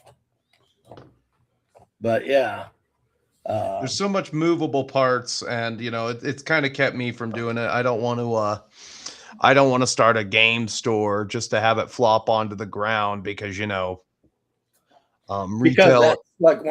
is literally one of the hardest things I can think of, and it's like I don't want to. At the same time, I could make a go of buying my own dump truck, but I don't want to do that because insurance is too high. and the price of diesel still hasn't come down because we don't have the facilities to what do you call it, refine more diesel. We can refine gasoline just fine, but it's diesel we have trouble getting here in the States. Yeah, I mean, we're lucky here in Florida. Everything's way down as far as fuel, but you're not wrong. The last thing I would do right now, honestly, is open any sort of retail thing. Like Any kind of retail. I would buy out store owner dickhead, but the problem, all right. So here's the thing. He has his rental properties that he I inherited feel from like his I know dad. store owner dickhead. Yeah, he has his rental properties that he inherited from his dad way back when. Okay, Ah. This is just to get him out of the house for 9.5 hours a day to stay up to prove to his wife that he's working. I mean, his business could work, but like right out the door, I could not afford to offer him more than what half of what he gets in a year. So let's say if he makes $60,000 in a year, well, that you're only getting 30 out of me if I'm going to buy you out. Why are you only getting 30? Because I've got to put at the very least, $4,000 to $10,000 into your current location, or I have to move locations because you've got a scummy store. If it wasn't like, to give you an idea of how lazy store owner dickhead is, he has this one whale. His wife comes in and cleans that bathroom. Really? Yeah. The whale's wife comes in and cleans the bathroom. For what purpose? That bathroom would never get cleaned if somebody else didn't clean it. So it's not the store owner's wife that comes in and cleans it for him. It's a customer. It's the customer's wife. Wow, you people in Utah are weird. Dude, you have no idea. Like, the guy literally looks like he's got gray skin, for Christ's sakes, and he says that he's healthy. I would just assume never play a game again as to expect my wife to go clean the local game store bathroom. He's got, so she doesn't even clean our bathrooms because I don't want her to have to mess with dirty stuff like that. I clean our bathroom. I've worked in sewage, so I don't care. That is so effed up, HD. I don't even know what to think about. All right. So first order of business, he has this like giant command center in the middle of the floor. Okay. It's got his cash register, his display cases of some of the shit that he's painted over the years and hasn't sold. And then behind him, he has his private gaming table where he holds court, essentially. And then behind him is the gaming space. So he's got to turn his back on the retail space in order to play games. Well, he doesn't, so his giant, and it's a foot off the ground. His command center is a foot off the ground because he wants to look down at you. No shit. So the first thing that I have to do is I have to knock that down. I have to take the front end of that command center and put it right next to the door because I see no reason why the cash register shouldn't be right next to the door. That's just me. No, that's just smart. That's how my boy Phil does it in the Cossim Comics. Yeah, that's just where I would place. place. Cash register is by the door. You walk in, there's someone there saying, "Welcome to the Cossim Comics," and when you're done shopping, you got to walk by him to go out. Okay, so it's going right by. So I have to, and then all of the other cabinetry that he has for his command center, I have to just throw all that away. Right. I'm throwing all that away. I'm knocking down the command center and I'm putting in some extra inventory that he doesn't carry. And I would have more room that way. But to knock that down, I have to change the carpet once I knock that thing down. So I'm already in easily, like if I knock it down, yeah, I save myself a lot of labor there. And then I'm in however much carpet I've got to buy. Yeah, that doesn't sound very, very bright. And also see what Phil used to do, or when Phil had Craig, the Army guy I mentioned earlier, become manager of the store. Me and Craig would play 40K, but it would always be after the store closed. Like when the store was open, Craig was running it. You know what I mean? But then if the store closed and Craig was like, "You got anything to do tomorrow?" And I'd be like, "Nah." He'd be like, "You want to get a game of 40K in?" I'd be like, "Sure, man." And he'd lock the door So it'd be funny too, because people would come up and they'd want to come in, and then like we'd be sitting there playing 40K on a table, and Craig would be like, "We're closed." They'd be looking at us like all Waving. pissed off and shit, you know, because it's like, sorry, man. I mean, you know, knowing a guy and having a connection because we're both soldiers has its advantage, you know. Except he was airborne, so he always made fun of me for that. But you know, but I'll cut him a break. He jumped out of airplanes, so I couldn't do that. oh, I'm sure you could. Like if they told you to hook up to the zip line and then some 6 foot, 220-pound freaking sergeant chucked your ass out the back of that bitch. I'm sure you'd figure it out. Well, what was this? Okay, so I saw this video on Instagram of Mike Tyson training this influencer to fight, and he's like, "You got this guy, you got this guy," and he's like, Mike Tyson has a very unorthodox style of training. They're in the bathroom together, and Mike's just yelling at him, "Pee! What the hell's wrong with you? Why aren't you pissing? Pee! God damn it, pee!" And the next scene, he's got him doing chin-ups. And then the next scene, he sees the other influencer that the guy's going to be fighting. He's like, "You want the truth? You're fucking dead. This guy's going to eat you alive." And then they have this stare off with the guy, the opponent. Silence keeps going. And he's like, "Fuck you." Well, I'm sure you heard that Logan Paul got his face jacked in, and then Andrew Tate, I guess, got beat up too. He got beat up a little bit. And Andrew Tate, you know, he went out and he tried. It wasn't like a one-sided fight like this Paul fight and everything, but like I've watched the footage of the Jake Paul versus Tyson several times. That was fake. I've watched. Well, no, there's there's 3 clear cut. Like I dip underneath the punch just from muscle memory. You're punched. I roll right underneath it. I hit you in the body, and then Mike Tyson pushes him away. He pushes him up against the ropes a little bit and gets out. And that would have been where Mike Tyson cripples you with the body shot to your right hand, to your Well, you left get side, close to Tyson, and he he's comes up. So, bringing you that uppercut. You Yeah. know what I mean? And there were 3 times that I counted where Mike Tyson bit his glove and didn't deliver the uppercut, and it would have been over.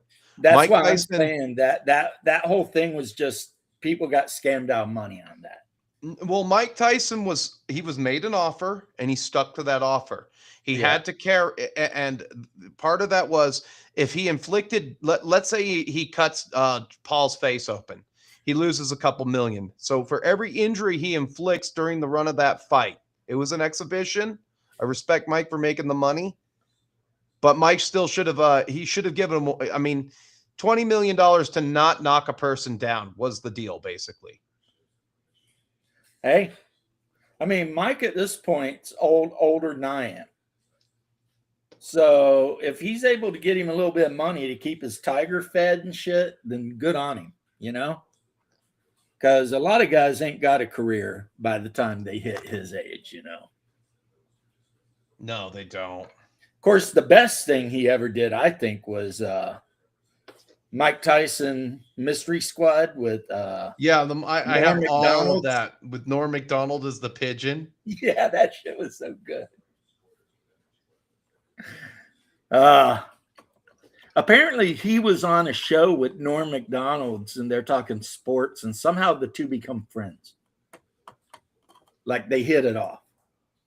And I remember watching, and Norm Macdonald's was talking about, "I'd never get in the ring with you and fight you." And Tyson's like, "I got bunions so bad, Norm, if you stomped on my foot, I'd drop to my knees and suck your dick right in the middle of the ring." And Norm was like, "Well, we don't need to do all that, you know." Tyson was complaining about how bad his feet are. Like, you know, freaking poor guy. No, I've tried doing I've done a lot of very specific exercises that deal with the muscles that go around the knee and everything, and the muscles that connect to the bottom part of, so right where your joint is on your leg. So you got the muscles at the top part of your calf, and then you got the muscles that on the front that surround the knee and everything. Right. And just just the intensity of peekaboo alone, it's a lot of leg movement. It's a lot of leg movement, and it wears you out. It's a very athletic style. Well, fighting, man. I've been in fights, and in every fight I've ever been in, and I think when I was younger, I've probably been in about 40 fights, and like in the streets, and like I went to jail a lot too. But anyway, you'll be in a fight for like 15 seconds, and it'll feel like you ran 100 miles, man. Yeah. You know what I mean? It's like, so these boxers that get in there for 9 rounds, I mean, the stamina on those guys, it's crazy, man. Because, I mean, when your adrenaline just dumps and you're going at it, and it's like, you know what I mean? Whew, Yeah. Wears you out like quicker than anything, man. I mean, even if you don't lose, you still wore out, you know?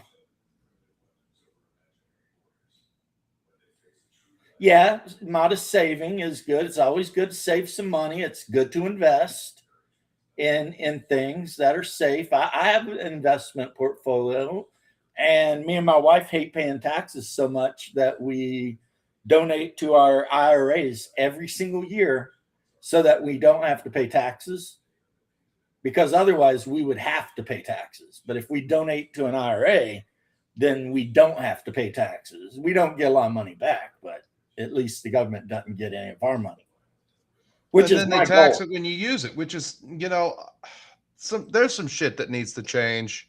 You shouldn't be taxed on property once you reach a certain age, and you shouldn't be taxed on your IRA when you're trying to retire. Well, Florida is trying to pass a law that will permanently get rid of property tax. And I agree with that. And the guys that we're talking about, they're like, I mean, you know, you get into a house and you spend 30 years paying the house off, and then you still don't own it.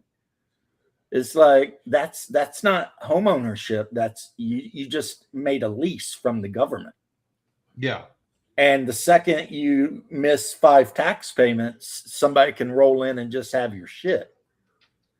You know, and that's if you're an old person and you retire and you're not getting a lot of money, I mean, that's a rough way to go, man. Lose your house because you don't have enough money to pay the tax on it. You saw that shit they did in Chicago where the dude raised like property taxes like 50%. Just Yeah. boom, you know. And it's like, the thing that sucks about that, and I'm not saying this because I actually really care about minorities or anything, but when people act that way, what they don't seem to understand is they always go into it thinking they're going to tax those evil rich white dudes, right? But the evil rich white dudes got enough money to leave. And they do. Look at Detroit. The evil rich white dudes moved to frickin' Florida, Miami Beach, frickin' South Carolina, wherever they move to, that's where they go. And who's left behind? The poor minority people. And now they're even more poor because you're taxing the shit out of them. And then you wonder why people are shooting each other in the streets. It's not hard to figure out, you know? You got these people, they got no money. They got nothing to look forward to, no hope. And, you know, I mean, that's the thing about being rich is you can pick up sticks whenever you want, you know? Like, look at Trump. New York started messing with him. He's like, I think I'll move to Florida. Bye. Yeah. Boom. And Elon, oh, I like California. Next thing you know, Texas. You know what I'm saying? And it's like, but the blue collar and poor people, they have no option to move. They don't have enough money at the end of the week to even rent a U-Haul, even if they wanted to. You know what I mean? So this yellow brick road bullshit, the whole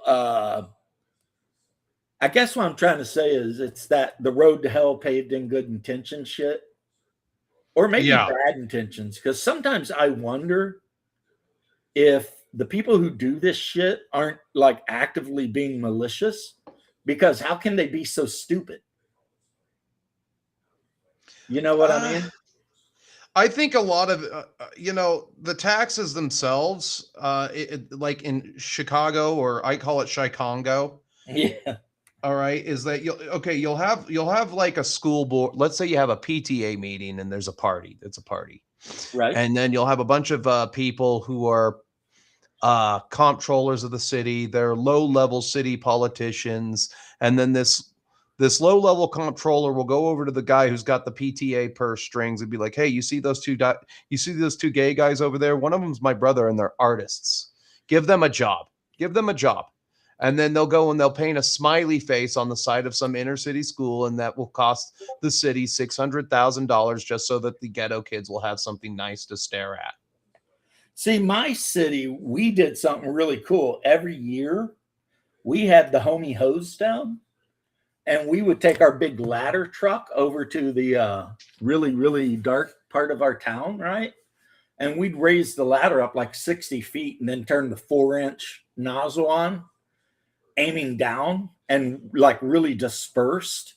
And like all the black kids would come out and they would play in the water. Like we only called it a homie hose down, like amongst ourselves. It was just like we were doing a thing to show the poor community that, hey, we care about you guys. We'll come out here and we'll do shit. You know what I mean? Because when you're the fire department, you want everyone to love you because you're only one pissed off city manager away from being, out of the job. You know what I mean? So if the city manager tries to screw with you, and then all these citizens come rolling into City Hall, raising hell about why are you effing with our fire department? You see what I mean? Yeah. Then they can't F with you. So my chief made it a point that we did all kinds of public outreach to like everyone, the black neighborhoods, the Hispanics, everyone got the outreach. But I'll tell you what, it was so much fun just sitting up in the bucket of that ladder truck and watching all the little black kids run around playing in the water and shit. Boy, they were having the time of their lives. You know what I mean? Because it's not like any of them had a pond or a pool or anything. And if there was a pond, you really don't want to swim in it. Let's be honest. This is Florida. Yeah. If there's water, assume there's a gator. And anymore, maybe a green anaconda or a herpes monkey. Wait a minute. There's green anacondas now? In Florida, yeah. They actually say that pay so people, casually. They pay people to go into the Amazon to get ball pythons, green anacondas, and African crocodiles, which are not supposed to be here. But every kind of crocodilian that you've ever heard about is in Florida. We've got black caimans, mugger crocodiles, saltwater crocodiles, American crocodiles, which they only ever live in Florida. And aren't American crocodiles the biggest in the world? I've never actually seen one. They're supposedly pretty rare, but also supposedly very aggressive. Because, crocodile. See, alligators, here's the thing with alligator. It's not going to get you until it hits about 10 feet. Once it hits 10 feet or so long, you're food.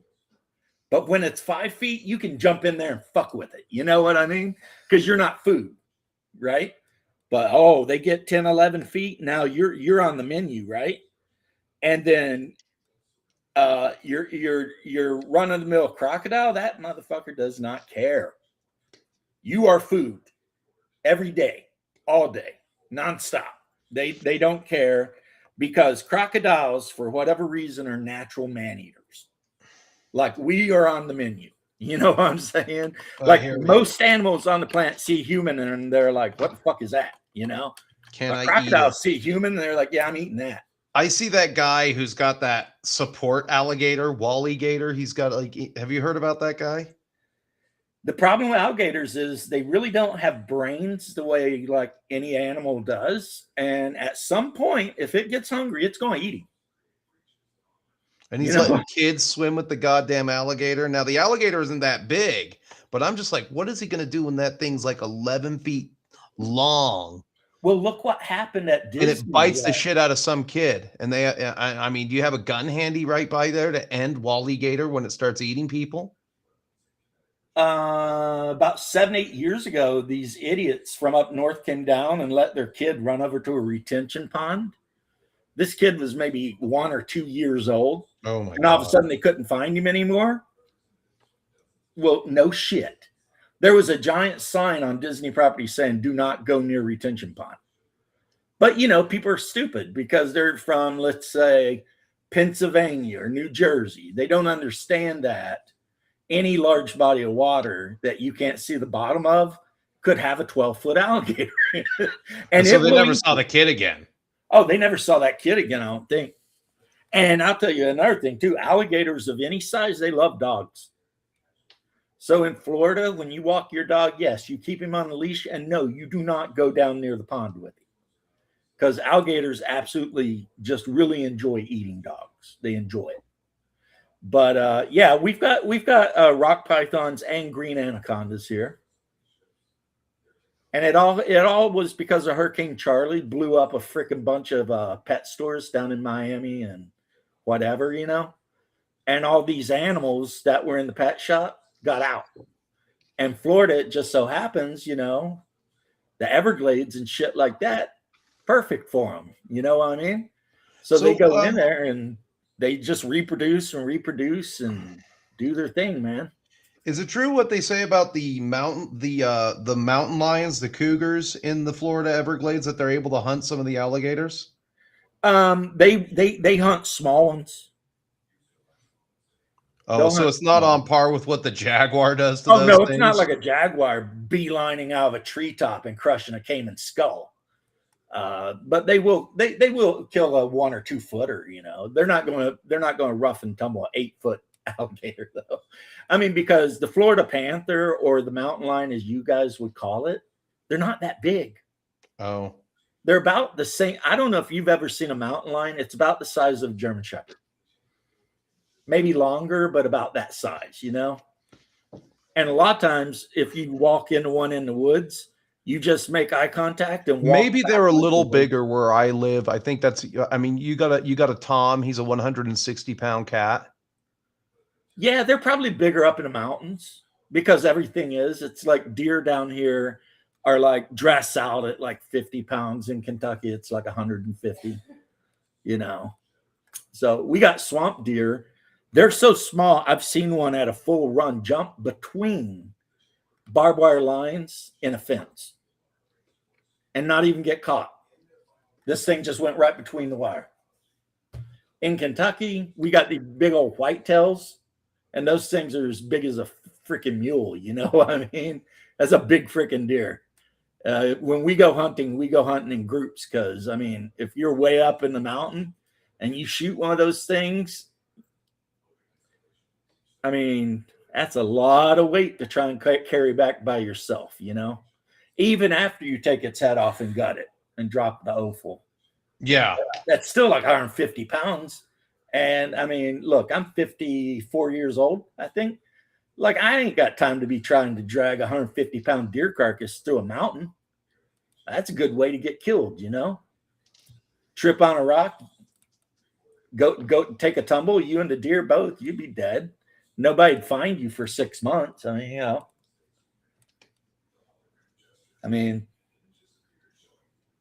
So that sounds like some wilderness. That sounds like we need Shadow to chime in. That sounds like some wilderness survival guide stuff that he killed the party with that one time.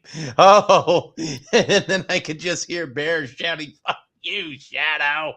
Yeah, he killed an entire party because they slipped and fell on a rock carrying a carcass down. Well, they forgot to check their footing and make a dexterity. There are parts of where I live, especially in the Daniel Boone National Forest in that area, where I guarantee you could go in there and find places that a white man had never stepped before you. It's still like that in Eastern Kentucky. You know what I mean? Yeah. And you got holler crawlers and all kinds of shit. So I like the sound of that, holler crawlers. Well, holler crawlers are degenerate people that live down in the hollers for like the last couple 100 years. So, you know, the hills have eyes kind of shit, maybe. So I own 30 acres up on the mountainside, right? When I walk around my land, I have my AR or AK, my Glock 19, and usually my brother or one of my other brothers. And they're armed too. And the thing we're most afraid of is other people. Because Is if that I got along the somebody on my Appalachian property Trail? that's not related to me, I'm like, what the fuck are you doing here? Because I don't expect them to be there for a positive reason. You know what I'm saying? Unless they're lost. Bunch of meth heads up there. Anyway, I gotta take off. Well, all right. Yeah, I'm on my last guy. It's like I'm not leaving. I'm gonna do. It's always good to come Check on it the out. show with DM James, the legend himself. I'm not the legend. You're the legend. I'm always quoting you. You're always, Backpack I'm not. Boy and the guy that never grew up and Chad Thundercock. Me and my wife watched that video together. I never saw her laugh so much. And she was like, he's 100% right. That's why women don't hang out in the fucking game stores. Because who wants to be around a bunch of sweaty, stinky, freaking not even adult, even though they're 35. You know, it's like, how are you 35 and you still look 17? Like, what happened? No, it's gone the opposite direction now. It's before you go out, it's gone the opposite direction now. There are guys out there that literally look like they're 35 going on 65. That might have been that booster that all those idiots ran out to get. You know what I mean? Oh, I know. Yeah. I think Sweden's saying that thing's killed more people than the thing it was supposed to stop from killing people. That much I couldn't tell you. I mean, there's some dark, like the Somali rings right now. There's some stuff that needs to come out, and it needs to be dragged into the light right now, because I feel that we've been conned at every single. We've been bamboozled at every single crossroads for about the last 15 years in this country. Yep. And that's why people like Nick Fuentes all of a sudden are getting popular. You know what I mean? Yeah. I mean, he is the symptom of a deeper illness. And if, you know, but I mean, Jordan Peterson was like predicting like a time when like all the young men were just going to rise up and overthrow everything and like create some kind of totalitarian government. There's nothing you can do to stop them. The future of any nation is completely in the hands of those ages 18 to 40. And they're getting pissed. And that's what they're saying. So Christian nationalism is a possibility. We might go to monarchy. You know, it's like flim-flammed, hoodwinked even. Paul, you're 100% right. We have been all of those things. We've been flim-flammed and hoodwinked. We pay all of our taxes and we work like good little soldier ants. And meanwhile, all of the honey, actually that'd be bees, all of the honey's going to other people and other places. And we're lucky if we get a drop of that pollen. You know, we're not getting our beaks wet over here. We're just working for no reason, right? And people are starting to get pissed. I'm starting to think that medieval peasants had it better than us because I saw a video on that. They only had to work 147 days a year. The rest of the time is like I tend my own field and I kind of just lay around and do whatever. Yeah, do whatever you do to make a little money. Maybe you carve some wood or you hunt or whatever you do, and then you pay your tithes. And then also there were so many festivals. And during a lot of these festivals, it was the noble lord's responsibility to provide the feast. So like sure, you were eating a lot of cabbage soup, but you were getting meat during these holy days and shit like that. You know what I mean? I mean, of course, Vikings might show up and just murder, rape you to death. But I mean, you know. Yeah, I know. that would never be fun. That is an issue. But I mean, you know, even in the modern day, that kind of shit happens, just not Vikings. It's mostly scientists and future doctors. It's Somalians. Like I said, scientists and future doctors. That's a good one. Yeah, that's code. That's code, you know, when you say these damn science or youths. You know, like I don't want to go over there. There's too many youths over there. We know when it gets dark. I said, Mom, I don't want to go outside. There could be teenagers out there the size of gorillas. It's like, hey, Mr. Newsman, When you say lady was attacked by a group of youths, we know what you mean. You're not fooling anybody. But they've been doing that for like 20 years. It's a joke even now. It's It's a complete meme. the youths, those youths and future doctors. I mean, George Floyd, he could have been an astronaut if he wasn't a fentanyl addict. Maybe. Well, I heard one thing, like, okay, so there are height requirements to be an astronaut unless you're a female. Then they have like a special suit. There used to be actual real height requirements. Yeah. No, that's just some stupid shit. It's like we live in a culture where groups of people in our culture idolize the worst amongst us and then demonize the best amongst us. It's like the average dude who gets a job, gets married, has some kids, and I'm not talking in any sort of racial way. I'm just talking the average man who does the man thing, right? Right. He doesn't get any credit.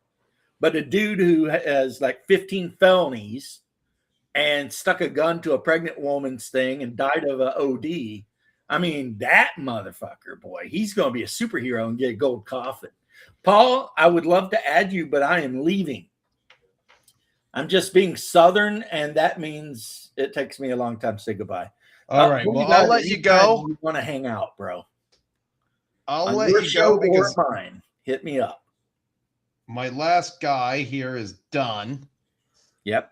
I gotta go I gotta go mop that living room and kitchen. We got guests coming tomorrow morning, and everything has to be shiny. I got a new vacuum cleaner for Christmas. It's pretty good. My house is so clean. Everything needs to be clean now. Yeah, my wife got me this. Those mop buckets that got the paddle, and when you hit the paddle, it spins the mop around. I haven't seen those. Oh, dude, this thing is so awesome.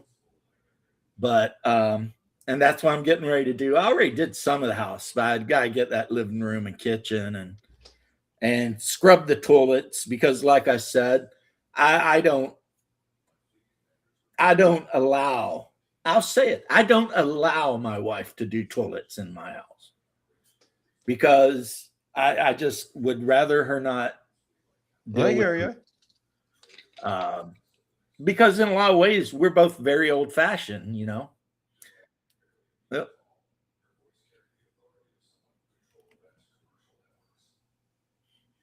Anyway, I was just saying we're very old fashioned, but I'll talk to you later. I didn't intend to be on as long as I was, but then you joined, and that's always kind of a special event for me.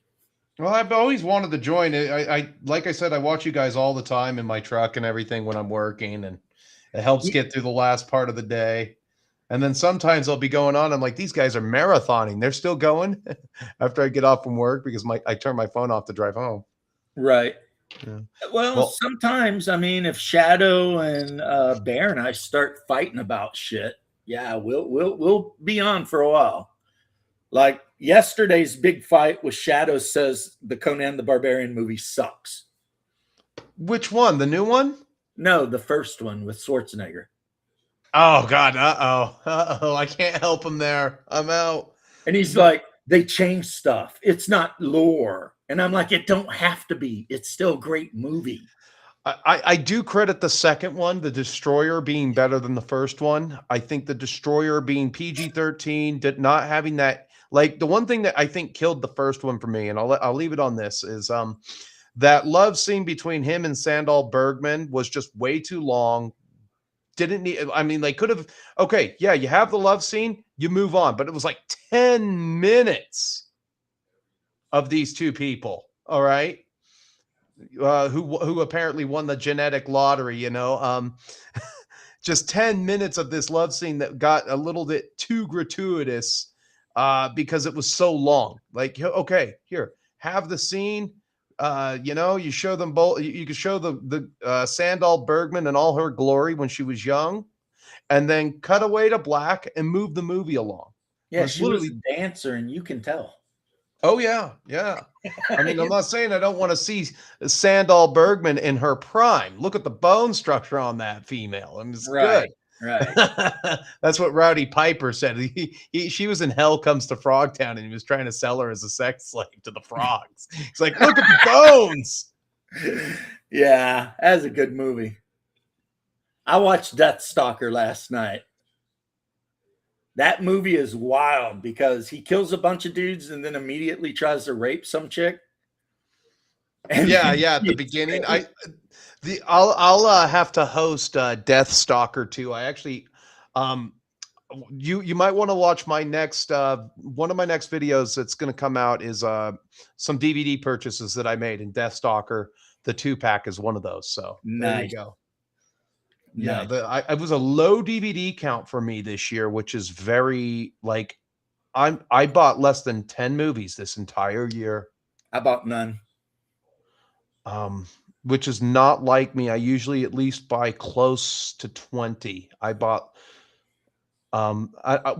physical items. I have a pack that has like 8 movies.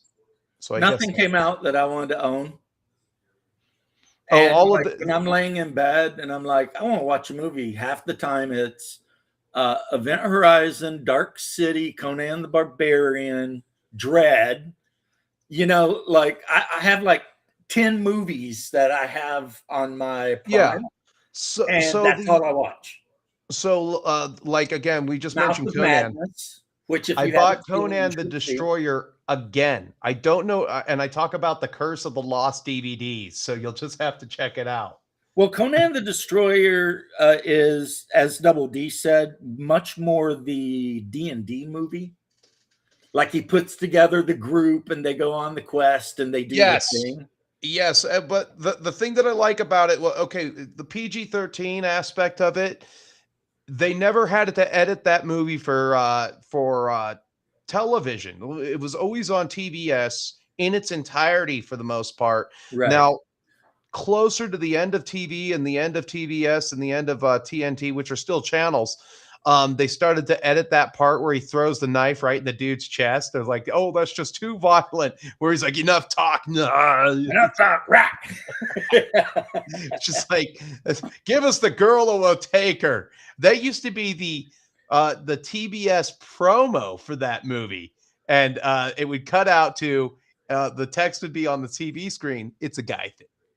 Where he shows enough talk and he throws that knife at the dude and it cuts out. It's a guy thing. Yeah.